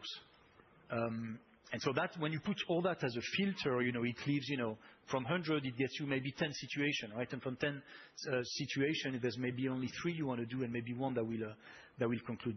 We believe that M&A will keep, as a general comment, M&A will keep developing, certainly in Europe, where some platforms are subscales, partly for some investors. We also discussed the fact that many asset owners, they are reducing the number of relationships they're working with, but they are increasing the amount of capital they are allocating to. That's something that, we can benefit from, now that we are at scales. The other thing, I don't think we commented on this KPI, and Vincent, tell me if I'm off piste here, but I think we're still at 2/3 of our investors, LPs, are invested into more than 2 strategies. They will be into credit and private equity, into infrastructure and real estate. That's something, this cross-selling and the upscaling that you can have, with your LP, that's where, you can make obviously a big difference. It's about being, very selective. On that, Mathieu, I was actually thinking probably even more selective than in any of our strategy, right? Because you certainly don't want to misunderwrite an investment. No.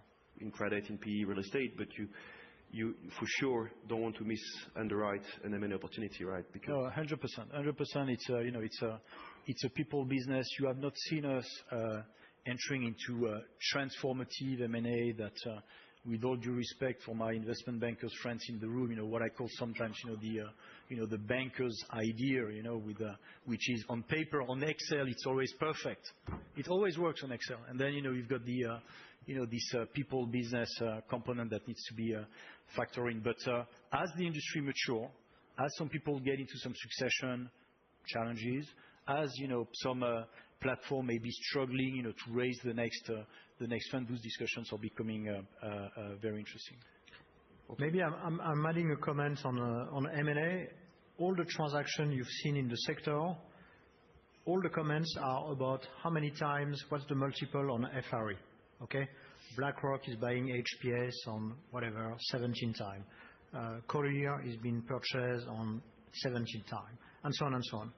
Our view is that we should be focusing on the underlying fund and not the FRE multiple at the management company, at the GP. Because at the end of the day, the value of an asset management business is the underlying performance.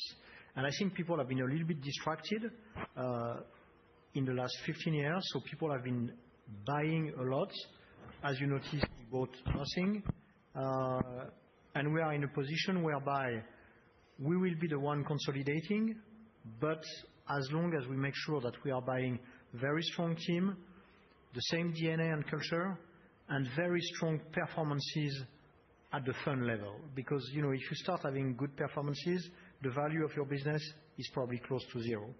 We're going to remain disciplined. We look at a lot of situation, and thanks to the balance sheets and our shareholder base, we can, if we want, if it makes sense, be acquisitive. No doubt that we're going to be very, very cautious. We start seeing more and more opportunities coming. As the cycle change, which is the case, for instance, in private credit in the U.S., there are more and more people knocking at the door. We are really well positioned if we want, if it makes sense. An extension to your question, Max, is it doesn't just have to be, an M&A deal. It can be, all these partnerships where we've been, as Antoine, pointed out, I think pretty good at, with some corporates, with some financial partners, with some asset managers. I think that's going to be increasing. When we were detailing the fact that moving forward, you have this asset management pillar, this balance sheet pillar, on the asset management level, we become a partner of choice for those partnerships, partly with more traditional insurance companies I can think of, with some other asset owners who are looking for some ways to deploy more into certain strategies. That's also a step forward where our track record of having this partnership will certainly resonate well with this at this time in the cycle. Thanks. I'm conscious of time, so maybe before wrapping up, two final questions, one each. Maybe starting with Mathieu. What would you say, what would you like to preserve the most, or what would you like to never change within the firm, regardless of where we go, how we grow? Yeah.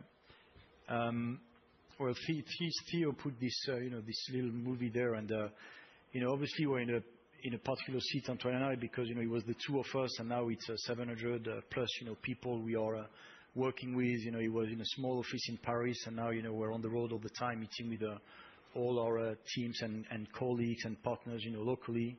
I think it's close to 50 nationality we've got across the platform now. And this, I no longer want to use the word DNA, but I think this culture, the singularity that we try to develop over the years and still maintain, that makes effectively hopefully a small difference between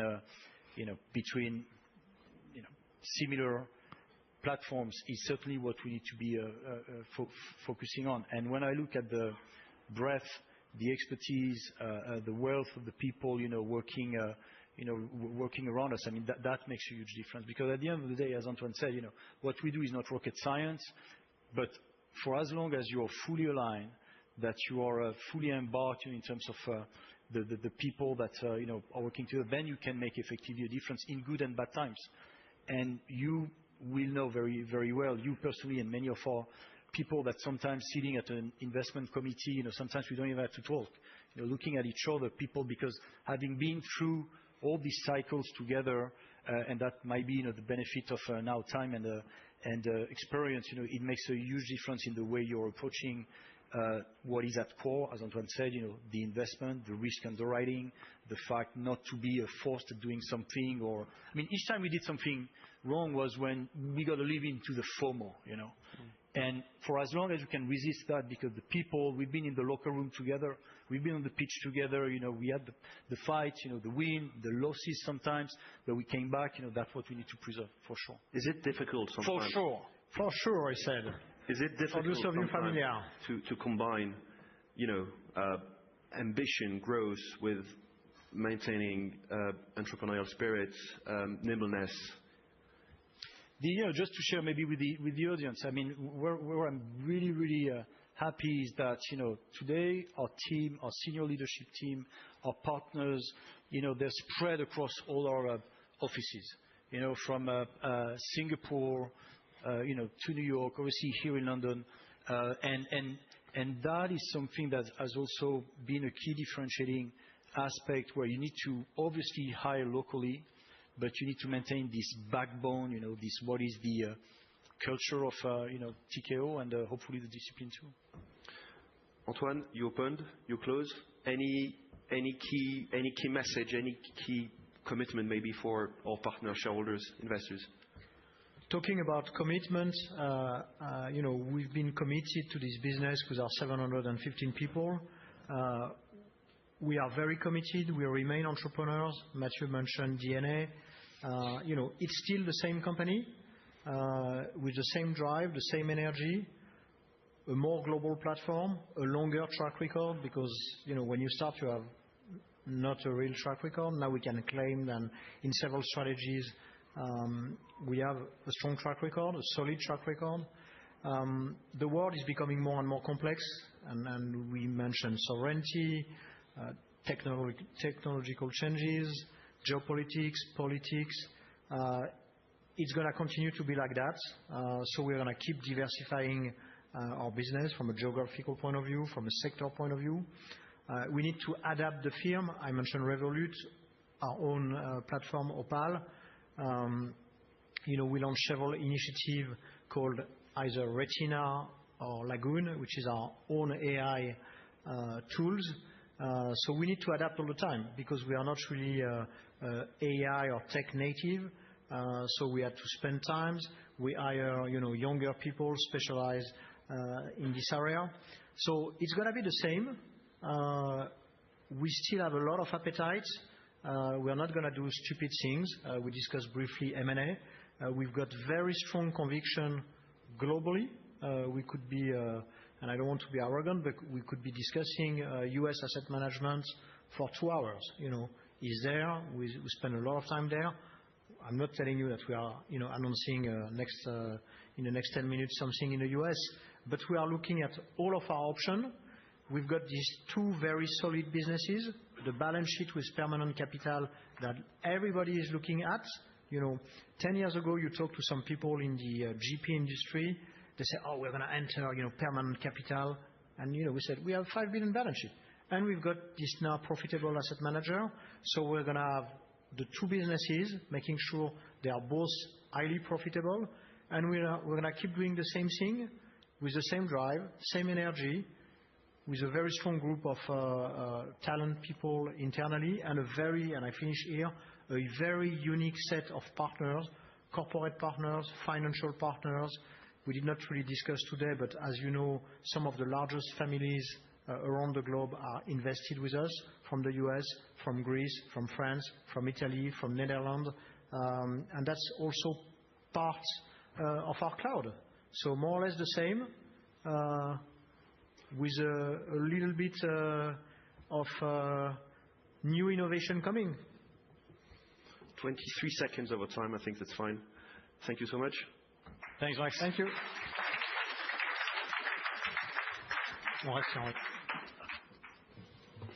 Thank you very much, gentlemen, for this very interesting insight. Before delving into our final sections, beyond strategy and expertise, what truly defines us is the way we operate. Our entrepreneurial spirit is not confined to our offices. It shapes how we think, how we collaborate, and how we challenge ourselves. We'd like now to share a short video that captures this spirit in action.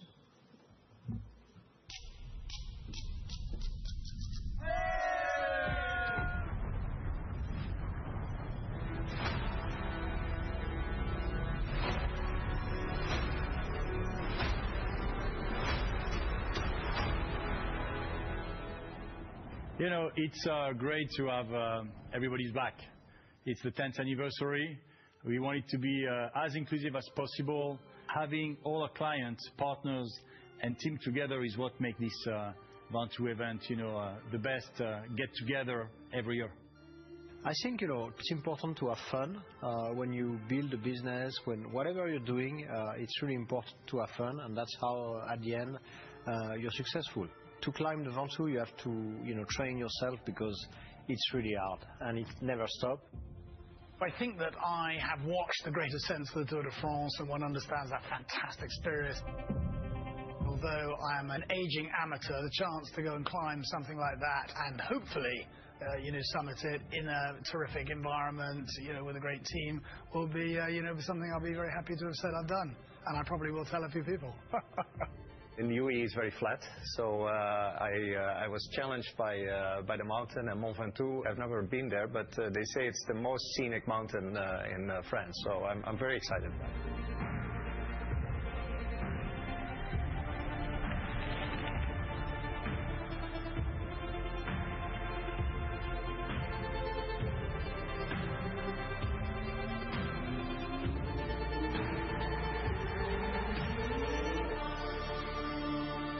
Because of the spirit that Mathieu and Antoine put into this event, you're willing to make the effort, you're willing to come because you know that you're going to be participating into like a real, collective and group activity.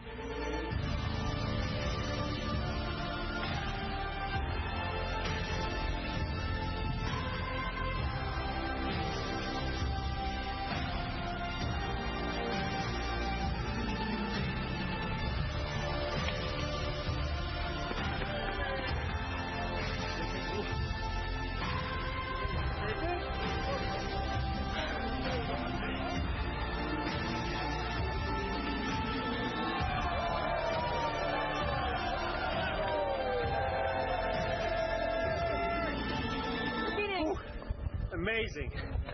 Let's do it again. Okay. When you think about investment or when you think about cycling, there are some similar values about it. It's a tough sport. It's very hard. You suffer, you need to train, you need to have discipline, and also you get a lot of pleasure. You are proud of yourself when you manage to achieve something, and you share that experience with people.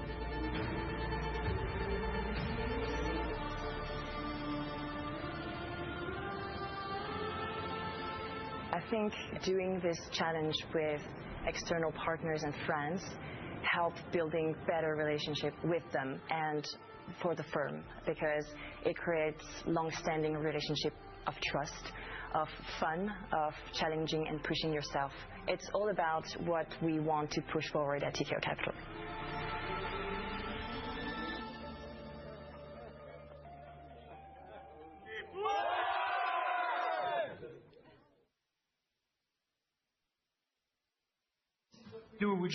We just do cycling, FRE, net income. That's the real Tikehau. It's a cycling and sport company. Just got down from my bicycle. So. Good morning again.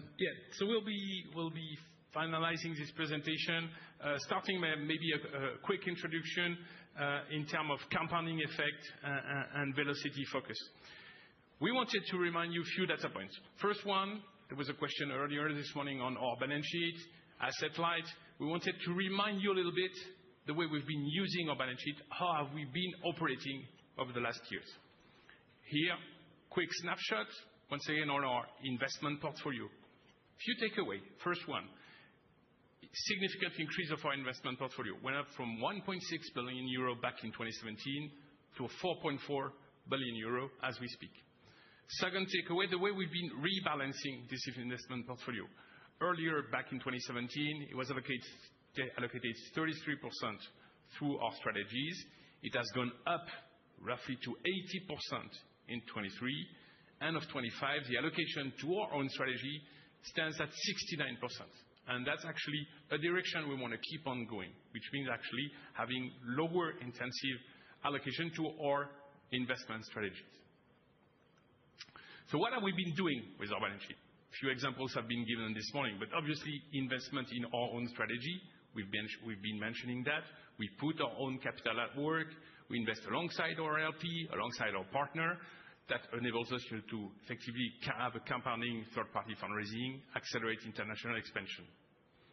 On the other way, investment in our ecosystem, as we've been doing in the past, to forge partnership, complement our expertise, and structure co-investment. We'll be coming back on the two first pillars. So first one, Tikehau Capital Strategies. 4.3 billion euro have been committed in our own strategy. As you can see, credit has represented most of this allocation up until now, 48%.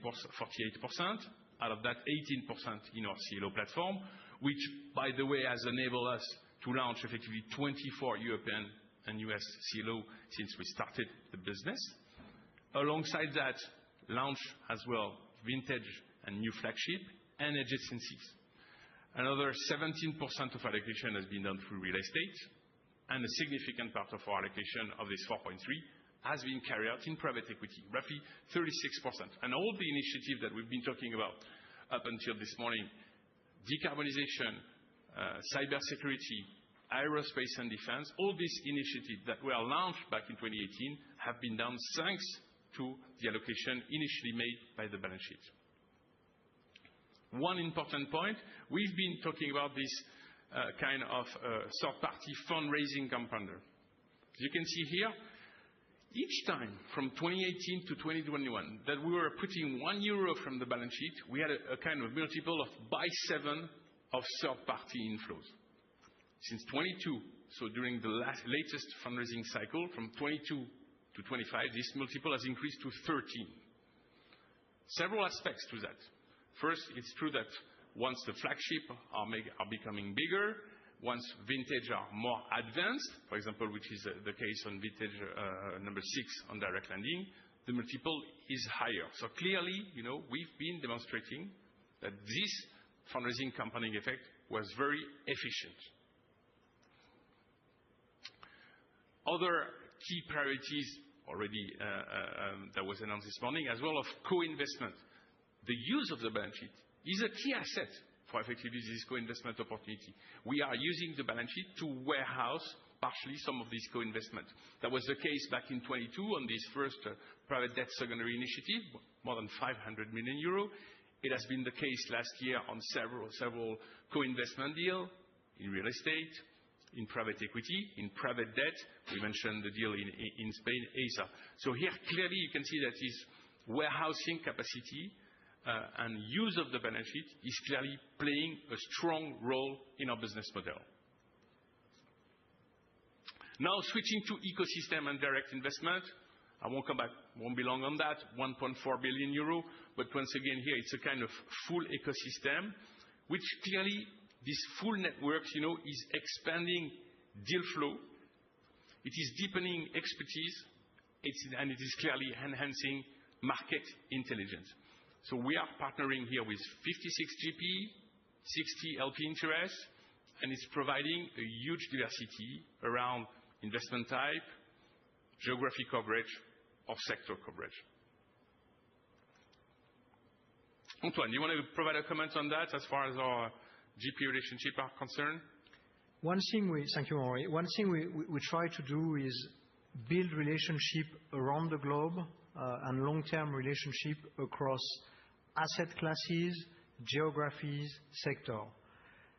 We've been using this balance sheet in what we call ecosystem to generate, opportunities. It could be co-investment opportunities when it comes to private equity, to private debt, to real estate.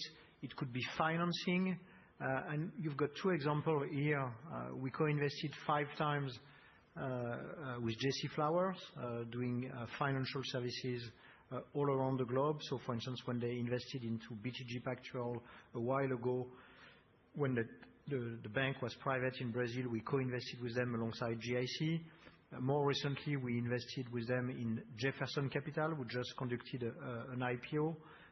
For us, it's 2-time realization, but the multiple is close to 8 times now after the IPO.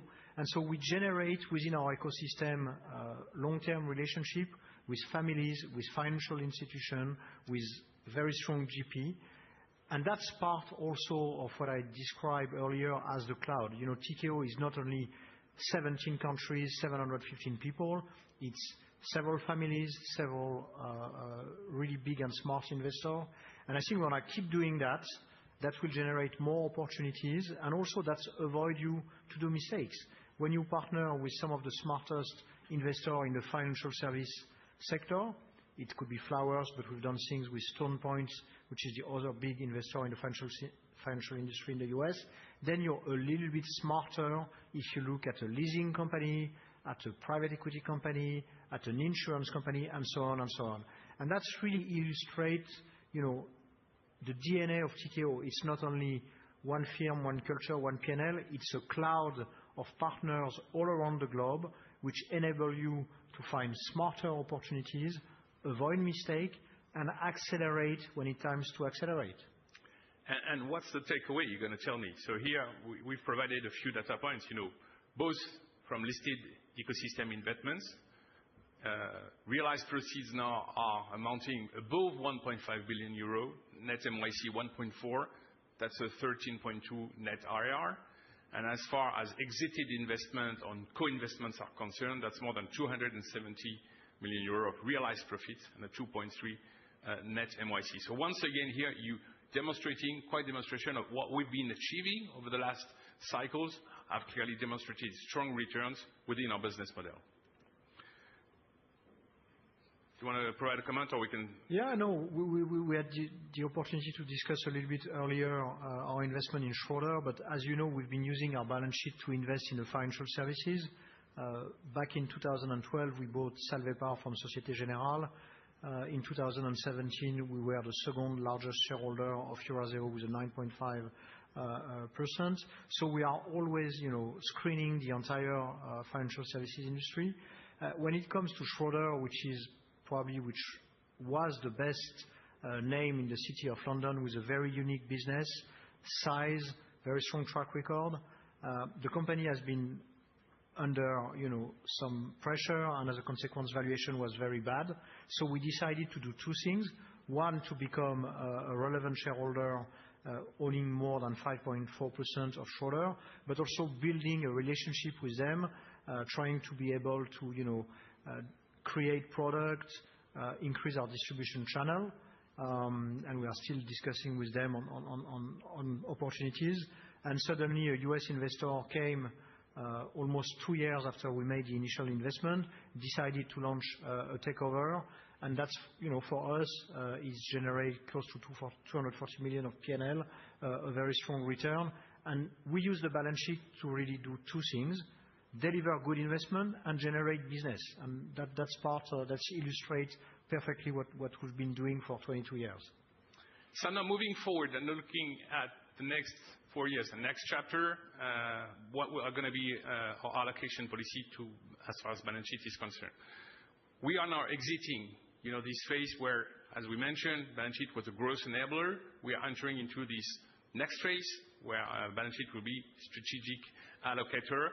Our priority will be now probably to deploy less, rotate faster, target higher velocity, and more value-add opportunities. No change here. Balance sheet allocation will be gearing forward Tikehau Capital Strategies and ecosystem. As far as Tikehau Capital Strategies are concerned, obviously, we will keep on going, and we will have still strong skin in the game alongside our partners.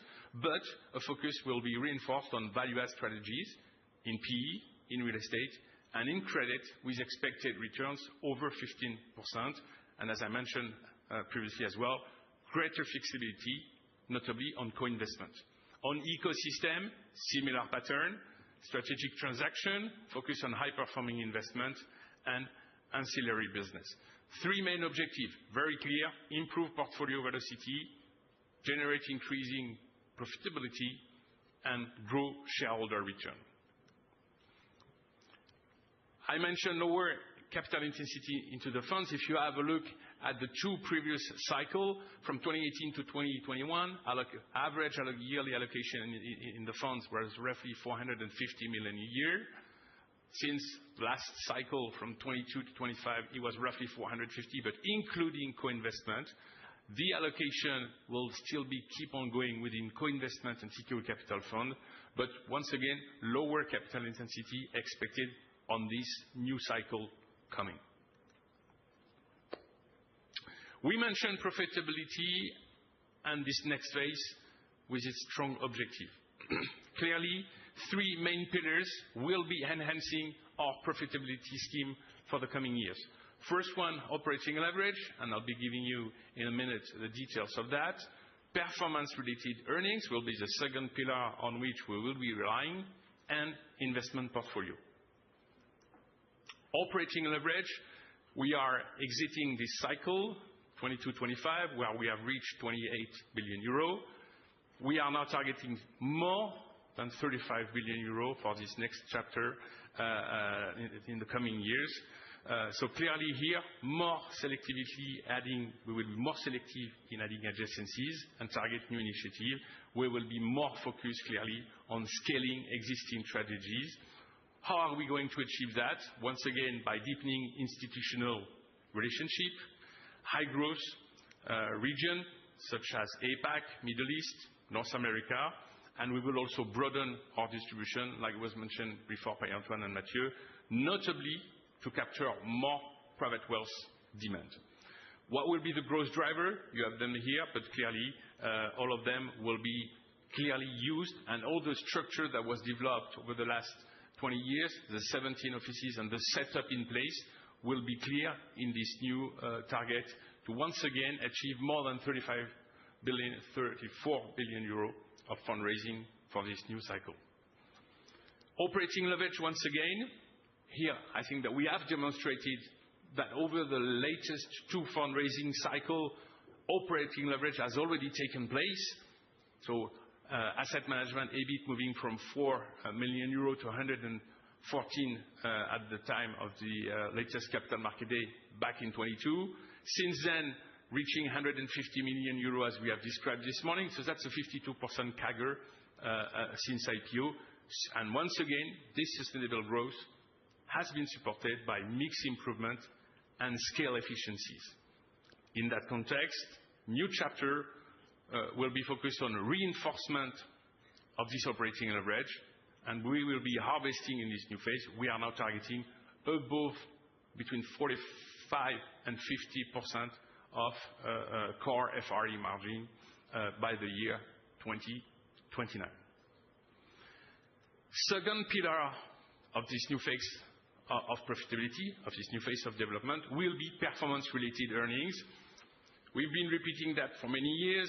Strong value embedded within the underlying value, the underlying funds, shareholder allocation, more than 54% of allocation of this carried interest to the balance sheet, significant profitability driver. We've seen that during the year 2025, by the way, it was the highest year in terms of performance-related earnings, 22 million euros.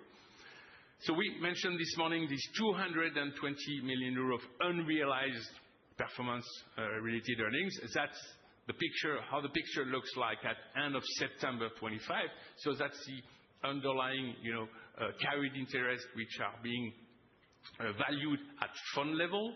We are expecting more than 160 million euros to be maturing before the year 2029. We are here providing you a kind of a data point where we think the timing of this 220 million euro, where we think it will be realized. By the way, that does not include any potential additional value creation that can be created between 2025 and the next coming 4 years, which will potentially create additional carried interest. Third pillar of this new chapter, we mentioned operating leverage, we mentioned performance-related earnings. Third one will be investment portfolio. Here we wanted to provide you a data point. Sorry to be a bit technical on that, but in terms of how do we recognize within our P&L the return of the fund. Up until now, all of our funds in which the balance sheet was invested have obviously been realizing capital gain. They have been disposal underlying stake, and cash has been returned to the balance sheet. However, we want to assess that up until the DPI is below 1, it does not create any PLN impact at our balance sheet level. Up until now, we had effectively some cash flow, but no P&L impact. As we are exiting the J-curve of most of our flagship, and as we will be entering over the DPI over 1, we are expecting significant P&L effect from our balance sheet, and thus the kind of new forward-looking that we are providing today as far as net result profitability is concerned. I was mentioning this J-curve effect. Once again here, 2 key decisions, 2 new allocations that are being discussed today. First, allocation in new investments which are allowing higher velocity. Second one, exiting J-curve for existing investments. These 2 elements will clearly drive this third pillar of investment portfolio. Important data point as well on investment portfolio. Since the IPO, 2 clear cycles, 2018, 2021, 2022, 2025. These 2 cycles have so far have generated more than 1.6 billion euro of capital return to the balance sheet. The next cycle that we are facing, from 2026 to 2029, we are expecting an increasing return of capital for the balance sheet, roughly above 2 billion euro for the next 4 years. Which means that all the investment, once again, the investment portfolio that we have been describing together a few minutes ago, will generate more than 4 billion euro of return of capital for the balance sheet. Now how are we going to use this 4 billion? We had the question earlier today, new investment within our fund, balance sheet optimization, and shareholder return. Talking about shareholder return here, providing you a few data points. Our historical dividend distribution history since IPO. We are reiterating today our guidance, which is to effectively a strong commitment to distribute more than 80% of our asset management EBIT per year. Meanwhile, we are providing you this new guidance on asset management EBIT for 2026 and as well for up until 2029, notably reaching this 45%-50% core FRE margin. I hope that all these points, once again, are illustrating this new next phase of development, once again, based on these three pillars, clearly identified and described together. Antoine, Mathieu, maybe I will let you the floor for any conclusion remark, if any, or otherwise we can open Q&A. Thank you. Thank you, Henri. Just commenting on the last slide on the dividend. As you notice, we've been 2 times since the IPO paying exceptional dividend. If we continue to deliver strongly on the balance sheet return, we'll probably have excess capital because as Henri described, we need to put less money into our asset management funds. We could expect probably in the next cycle to make sure that we improve the return for shareholder. Shall we take some question? Yeah. Let's take some questions. Several questions from the room. Question from RBC. Hi, David Beck, RBC Capital Markets. Thank you for taking my questions. The first one on fee-related earnings margin development. Can you share more color on what sort of cost discipline assumption underpin margin expansion as you continue to scale? Second is on secondaries. Perhaps you could expand on what is your longer-term ambition for these funds, and how competitive do you expect the secondary space to be over the next few years as your listed peers, some of your listed peers are actively pushing to accelerate growth there?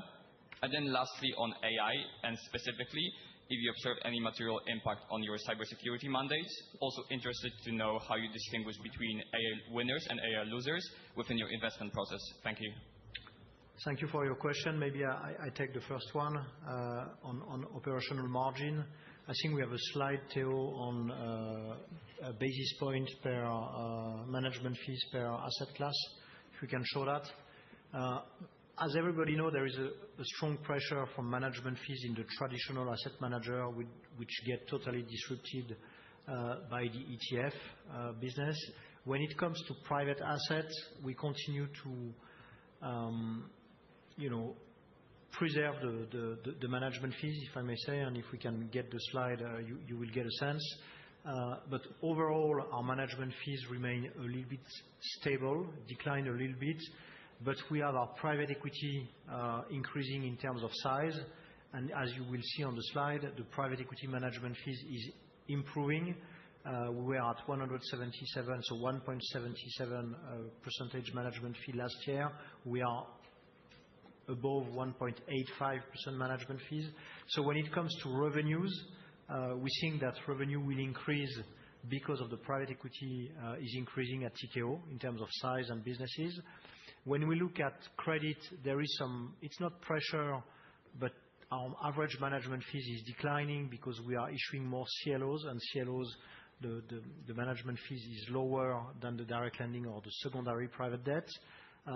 Overall, we managed to keep the same management fees.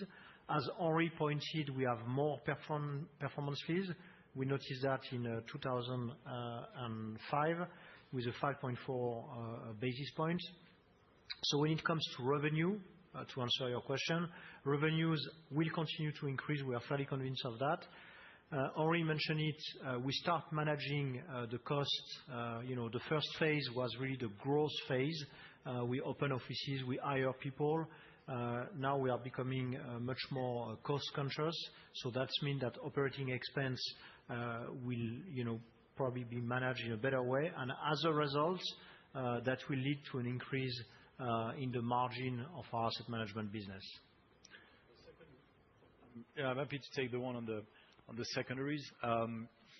When we decided to launch the private credit secondaries, which is what we are focusing on right now, that was in the context of our opening in North America, in New York, When we discuss with our partners, with Cécile here, who's leading our direct lending practice, we say, "Okay, I mean, what would be the differentiating angle for us to be another direct lender in the U.S., which is already a highly populated market?" That was 7 years ago. That was even before what's going on right now. We came to the conclusion that after this very solid and robust cycle of primary allocation to private credit over the past 10, 15 years, similar to what had happened to private equities and the development of secondaries private equity, there would be a natural opportunity to provide liquidity to some LPs allocated to the asset class who would be willing to rebalance their portfolios. We thought that we were best positioned to do that because we were not a secondary solution provider like many of our competitors can be, and that's their positioning. We were a credit investor at heart, and so we could demonstrate the merits of doing the underwriting, using our balance sheet, as Henry just told you, and that's how we launched this practice. What was perceived in 2020 like a very cyclical opportunity that was right in the middle of COVID, people were throwing away their financial assets, became very quickly a structural strategy. Today, as some of our competitors and some more established names started to develop there, in a matter of 4 years, it has become an asset class on its own. As Antoine said, we just closed our second vintage, so we now have more track record than some of our competitors to demonstrate the merits of the strategy. We've been allocating a lot of our own balance sheet. We've been using the balance sheet. The example that Henry was saying earlier, I can elaborate on that. Our first fund was shy of $500 million. Then came an opportunity to buy a portfolio, actually a single asset, but a portfolio from a Taiwanese insurance company who was getting out of a Goldman Sachs mezzanine fund, a very large $15 billion fund, which we're already an LP with. We knew the credit, and we knew that in order to do that, we could not do that with the fund. Or by the time we would go and pitch our LPs, "Oh, are you interested with this co-invest?" the opportunity would be gone. That's where the balance sheet is the most differentiating asset, and that's why today we're trying to once again convince you that it's not a burden, it's our most valuable asset. Enabled us to underwrite that, get this asset at some very attractive financial terms, and then once you had secured this opportunity, bring on some LPs, including some Hong Kong-based insurance companies, European insurance companies, and turn this balance sheet capital into third-party fee-paying asset management. Today, as we close the second vintage, at $1 billion capital, we are convinced, as I said earlier, that not only it's a natural evolution when you're in the private market to find some liquidity, and add on top of that the little noise that we've been having for the past few weeks, we would expect this to increase. Today, when you look at all the competitive landscape of our friends, all the managers, it's probably $20 billion that has been raised by way of funds or SMAs, and the opportunity set in front of that is $100 billion. Those are public-private pension funds, insurance companies, family offices who are rebalancing their portfolio. We like this situation where the supply-demand is totally unbalanced, because that's where you become a little bit of a price setter. As a consequence, today, those are public numbers, where we're disclosing our fundraising. The close to $2 billion that we have deployed there have been bought at 84-85 cents a dollar, which on an average 3.5 years remaining portfolio, you're creating a 500 basis points pickup for this liquidity. If you remember, in secondary private equity during COVID, when interest rates were at 0, the secondary market was trading at a premium to NAV. Because that's when people were like, "If I can deploy overnight some capital instead of having," or we had some negative interest rates, if you remember. Having some cash at the bank was costing you some money. Obviously, in some more defensive, downside protected credit investment that we can underwrite bottom up, we like the risk reward, and that we can generate effectively some mid-teens return. That's the return that we've been generating so far, which ticks exactly the type of return on equity we want to have for the balance sheet. You had a question on AI and impact on our cybersecurity business. Difficult for me to comment on I'm a bit puzzled to say the least on AI winners and AI losers. I've seen some companies that are dealing, with food premises and so on, being AI losers and suddenly having decreasing value. Trying to understand that. I will not provide further comments. All I can tell is that our cybersecurity business, we are currently operating the fourth vintage. We had strong demand from investors, and the size of fund number 4 has roughly doubled. By the way, meanwhile, something is currently happening over the last years, notably since 2022, which is clearly called sovereignty. I think that there's a clear here new environment, new paradigm, where people are realizing that it's key. I can tell you that within our portfolio, we are the biggest, venture cybersecurity business with this fund in Europe. We are shareholder of a company called Chaps Vision. It's a global data treatment. All its systems are being used by the European government. Some may call it, the European Palantir, but clearly this company is growing significantly. We are a shareholder of Memo IT, which is a company, providing data access to local information system locally or at distance. I can tell you what we are seeing is strong business growth in all these companies, because many companies in Europe are trying, to replace, and to be less dependent from the US on all these sectors.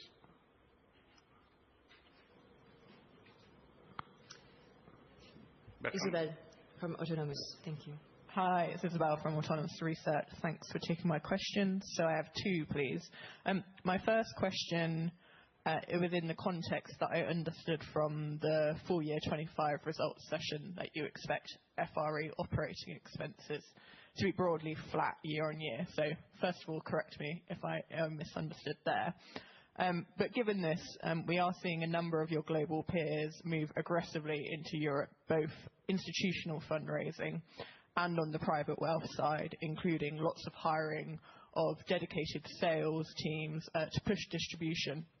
How are you thinking about reconciling the need for operating cost control against maintaining or expanding your competitive positioning and market share?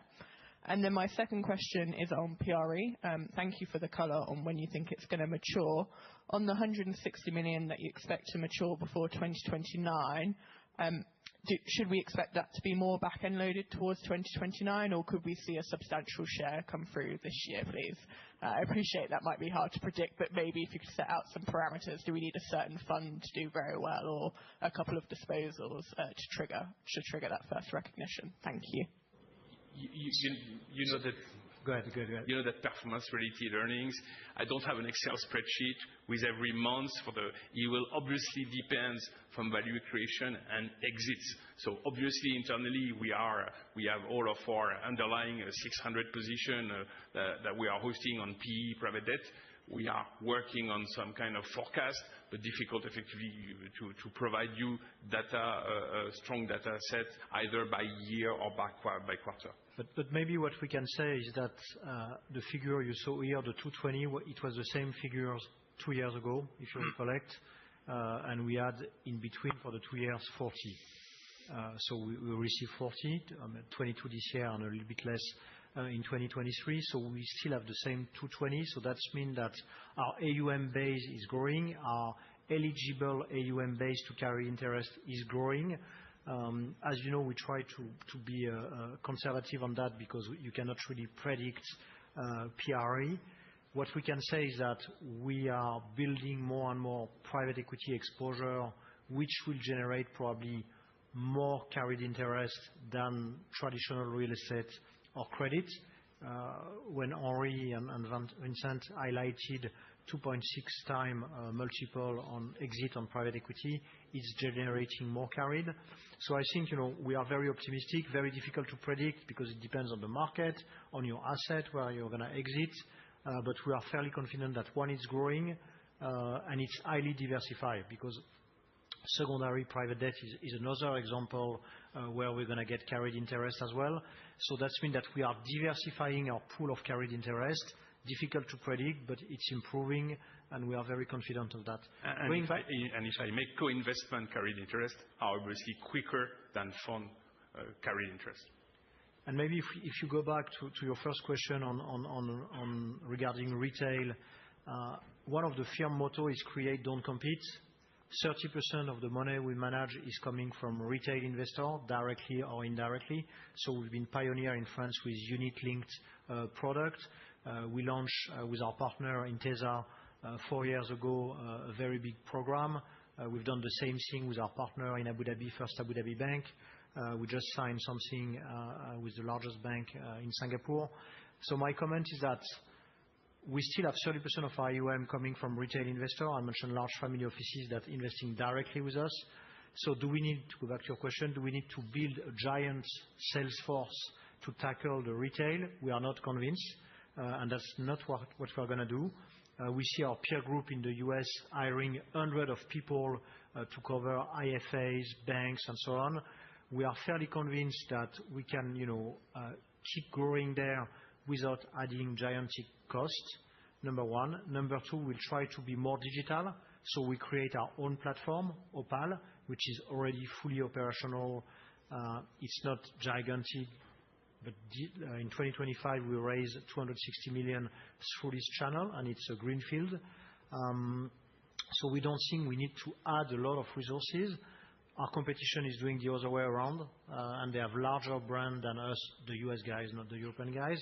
We are fairly convinced that it will not destroy the profitability of the asset management. Maybe to preempt, a follow-on question, which is all this retail focus, by many,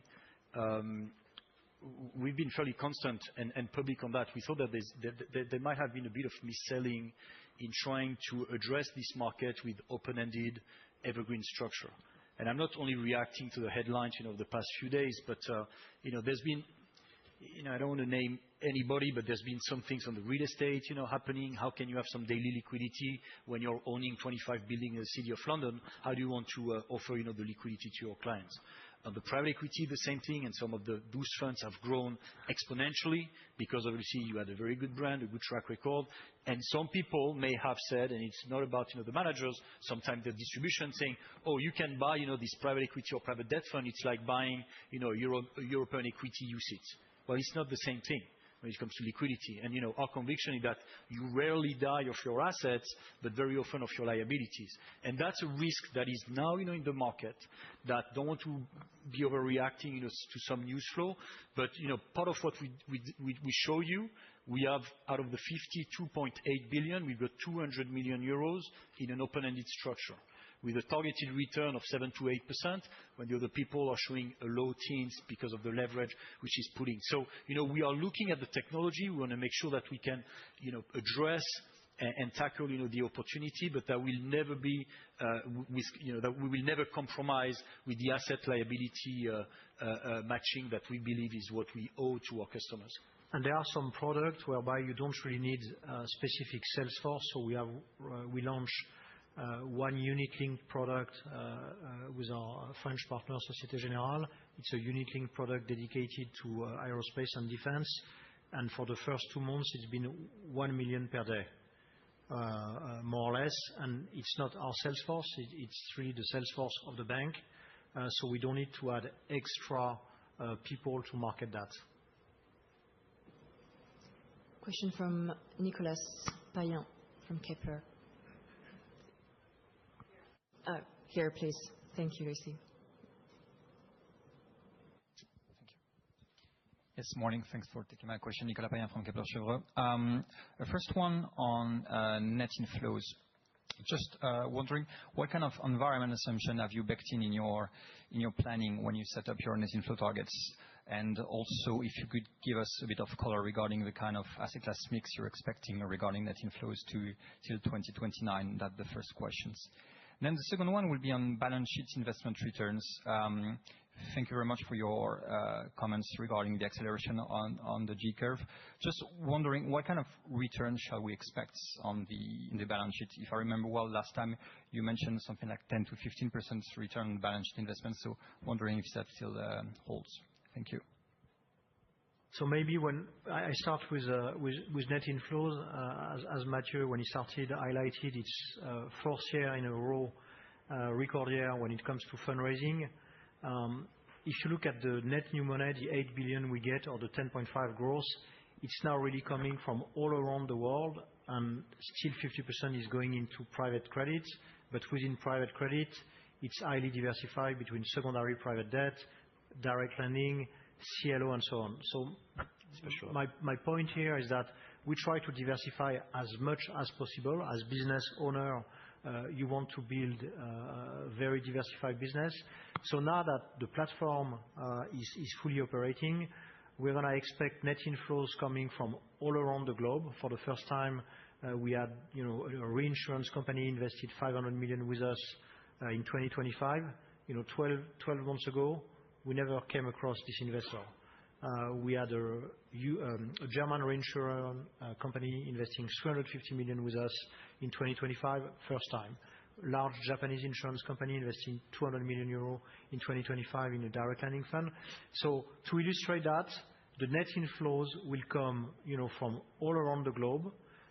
We will probably benefit from the geopolitics at some point. I give you one of our favorite topic, Canadian pension fund, which are by far the largest, probably similar to the super annuities in Australia.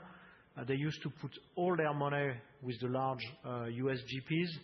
Now they want to find European and Asian GP. Going back to your question, the net inflows will really come broadly from all the geographies, number one. When you look at institutional investor and retail, we comment a little bit earlier, but we keep build the infrastructure, the technology to attract retail investor. It will also come on specific asset classes. As everybody know, real estate has been very difficult for a lot of people around the globe. We've been very acquisitive in 2024 and 2025. We start reinvesting in real estate because we see very good opportunities. I suspect we're gonna be the one benefiting from this shift back to real estate. We are not commenting and giving the exact breakdown of the 2029 in terms of asset classes breakdown. That will be my answer on net inflows. Maybe Mathieu. There's one, it's an anecdote, but I kind of like it. Q2 2025, so a year ago, we raised more in Latin America than we raised in France. For me, it was an interesting anecdote because I've never been there. Antoine has never been there. We've got our colleagues covering Peru, Chile, Mexico, from Madrid. By working this market over the past 2 years, now we're starting harvesting, at a time where some our domestic market. That's where this complementary, comes. This harvesting concept we've been reinforcing, all morning, it's really about that, we made the investments because our CapEx are our OpEx, and now you're starting to have the investment payback. Maybe your second question on balance sheet return. Our goal is to make sure we continue to deliver mid-teen returns. We've been a little bit trapped into J-curve, as Henri described. The way we are allocating the balance sheet moving forward is probably in a much more cautious manner.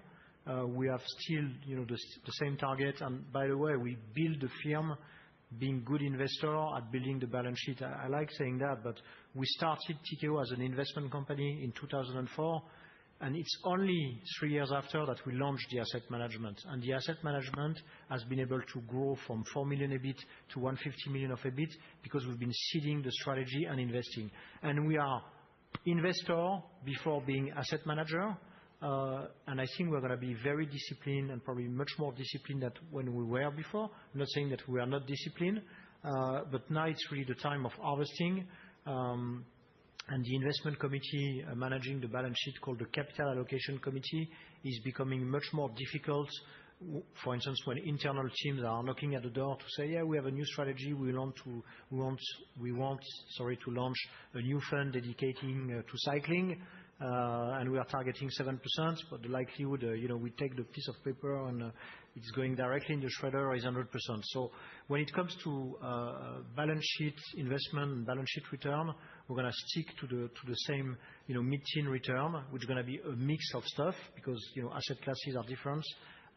but that's what we target. Sorry, go ahead. No, last point. Going back to your first question. There's no dependence on one market, sorry, on one geography or one asset owner type, for fundraising. Now it's really, broadened. The same thing you may have picked up this morning in the detailed report we issued. Last year, our real estate fundraising on our open-ended funds and our CMS, fundraising was actually, very modest, to say the least, which historically have been very strong engine of growth. Obviously, those one are open-ended, but you should expect, a significant pickup there too. He wanted to say engine. Questions from Julian, ODDO BHF. Thank you. Afternoon, and thanks for taking my questions. I have two. Perhaps the first one is on the core FRE guidance that you give. Just wondering if you could speak about the drivers for reaching the upper end of the range. That would be the 50%. Kind of, think about the building blocks. What would be the step up from 45 to 50? The other one is, if you could also say something about the potential gaps that you've identified in the operation model, so perhaps strategies, niches, and that you'd like to develop, or I think using Antoine's words, innovate as you enter in this new growth cycle. On the core FRE margin, I provided earlier the three main drivers. Obviously, we have the mixed effect driving the core FRE margin. We have, in terms of revenue, the pace of co-investment as well is an important feature. The more we are able to structure co-investment with additional revenue will be as well impacting that. Then there you have on the other way around, obviously all the cost initiative.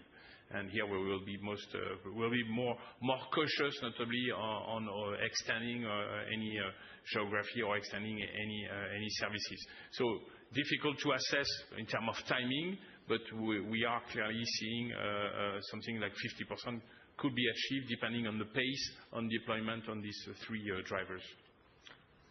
Probably it will depend, as you know, on the business mix. If we have more private equity coming, obviously the operating margin is improving, and the plan is really to keep growing at a faster pace our private equity. If you think about it, at the IPO time, we had no private equity, a part of balance sheet investment. Now we are getting close to $10 billion of private equity. In a difficult market, because nobody has been waiting for us, private equity is suffering a lot. The margin will be depending also on the pace of our private equity expansion. If I may, on private equity, I think you mentioned it, but I think we are the only one to have such differentiating factors, notably this partnering with industrial. We are relying on these two main energy transition, this decarbonization on one hand, aerospace and defense on the other hand.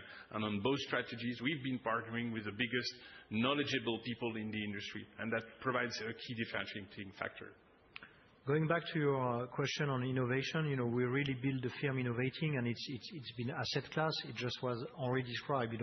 People doing private equity have been generalists. We decided to be specialized just because we said that we're not going to be another LBO shop. We decided to be vertical. We are studying various vertical right now. You're going to see us innovating. We want to make sure while we innovate, we are doing stuff we understand. We don't expect to be active in cryptocurrency or, we're going to stick to what we are good at, is sourcing good opportunities that we understand. We have a lot of idea, and we keep having a lot of idea. What changed probably is that we want to make sure that when we launch a new strategy, it needs to be really scalable. In the past, we thought that we had great ideas. For instance, my colleague will kill me, but we launched something called Tikehau Green Assets, which was an amazing idea, an amazing team, and we have 130 million into the fund. I must say that 130 million is totally subscale. We want to make sure that while we innovate, it needs to be really scalable, above 1 billion for sure, and potentially make sure it's multi-billion. You should see, I guess, some extension or, let's say, adjacencies. When launching, let's say CLO. CLO is a very scalable but commoditized product. When we launched in the U.S. 4 years ago, we had been operating in London since 2015.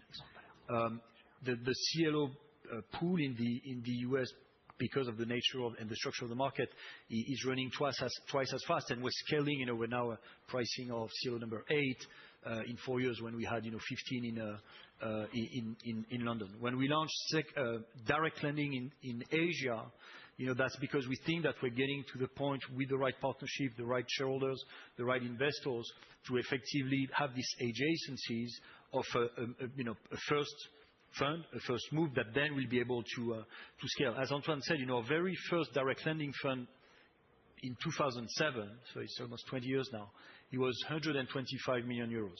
The last vintage, number 6, that we just closed a couple of weeks ago, is past 5 billion. So you get effectively all that is feeding the operating leverage and the operating margin that we were talking about. You should see us expanding in real estate in North America. We've got a 20 billion real estate platform in Europe. We're managing public REITs, private REITs, commingled funds, open-ended funds. There is an opportunity right now that the natural extension into real estate, be debt or equity, is made, I wouldn't say at marginal cost, but it's made at a phase in our development that the drop-through is also feeding your bottom line. So that's where you will see some natural expansion of the platform. Thank you. Maybe I'm conscious of time. One last question from this gentleman from DLTV, Beltrán Palazuelo. Thank you. Hello. Thank you for taking my question. I have two, if I may. First one is share price.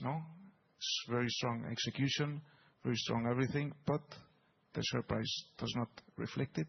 So how far is this management team willing to execute its tools in order that the market recognizes its intrinsic value? Because I think the market is not nearly recognizing the net asset value of its balance sheet.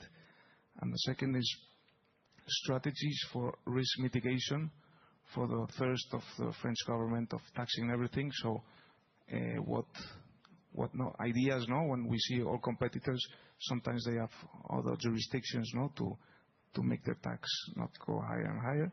So thank you very much, and thank you for the strong execution. Thank you for your question. Share price, needless to say, not only because as we are the largest shareholder, because we still control, the employees still control 54% of the firm, we get very frustrated as some of our shareholders. So I think to cope with that, few things. One, we need to make sure we keep executing, and it's painful because you execute and your share price is not moving. So if you look the slide I like on the EBIT, you started when you list the asset management was 4 million EBIT, now it's 150. Let's forget everything, okay? I'm launching a new company. I give you a business plan, and I'm telling you that 9 years from now, I'm going to reach 150 million of EBIT. Everybody will tell, okay, this guy, he smoked something, because you cannot move from 0 to 150 million of EBIT. So we're going to keep delivering on the profitability of the asset management, and I think it's really accelerating. So that's number one. Number two, the balance sheet, and that's why on purpose I put this slide. We have really two businesses which are very different. We use the balance sheet to launch the asset management, to seed, to accelerate. But we are fairly convinced that the sum of the two balance sheets, the sum of the parts, if I may say, is probably twice at least where we trade now at 16 euro. So we're going to try to keep delivering, but also at some point, if we are not able to move the share price, and it's not only, I think, hopefully us, the sector, it's also mid-market stock market in Europe is a little bit broken. So at some point it will come back, and we start seeing a lot of US investors coming to buy European shares. Not only doing takeover as Nevin on Schroeder, but we start more US guys coming. So hopefully it will change the market, because we need the market to change. But I must say that if we are not able to change the stock price just doing our regular job and probably increasing the payouts for the shareholder, we may took more I don't know, structural changes. We already simplified the structure when we listed. As everybody remember, we had a Baroque structure. We simplified the group.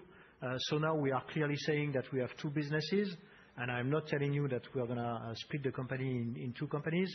We want to make sure if you are listed, that the stock price and the stock performance is working. Because when you travel the world, everybody is looking at your stock price. You pitch a Korean investor for your direct lending, the first thing he's doing is Google stock price, flat, a little bit down. Well, these guys are telling me they deliver a lot of performances at their fund level. We are all on top of that. We are spending a fair amount of time. Now, as the asset management is more profitable, I think it's gonna be much more easy for us to change that. There is plenty of structural optionality. I guess that's part of the message, we wanted to convey today. I mean, we've always been long-term greedy in making sure we can demonstrate and execute, because when you start from 0 or 5, you have to show over a cycle, a few cycles that you're delivering, which I'm convinced, we are doing. The rest, should follow. If it does not follow, there are some structural optionality. Now, your question on France is a key question. We're gonna face election for sure in a few months. We are dealing with it. Difficult to comment, but we are dealing with it. That's why, I think I mentioned it 2 times already, but we make sure we build a very diversified business in terms of asset classes, geographies, both on the asset and the liability side. We want to make sure we raise money all around the globe, and we want to make sure we invest more or less everywhere in Europe. Also, Mathieu mentioned North America, we start doing more and more real estate because real estate is a mess. We took advantage of that, being contrarian. At the end of the day, we're gonna build a global diversified business. It's changing all the time. The perspective, we discussed Spain and Italy 10 years ago, when we opened. This year, in 2025, it was the 10-year anniversary of our Italian opening in Milan, okay? People at the board of Tikehau told us 10 years ago, "You're opening in Milan? Are you crazy?" Now everybody is going to Milan. That's why, once again, create, don't compete. We have very strong conviction. France remain France. It's one of the largest countries in Europe when you look at, economic footprint, innovation. We're gonna continue to do stuff in France, but maybe the way we allocate is gonna be, more diversified. Well, thank you so much, everybody. Thank you to the speakers, to the audience today for your engagement. We can continue our discussions in a more informal manner with a light cocktail. Big thank you to the IR team that works in the shadow. Thank you very much, and we look forward to build this next chapter together. Thank you.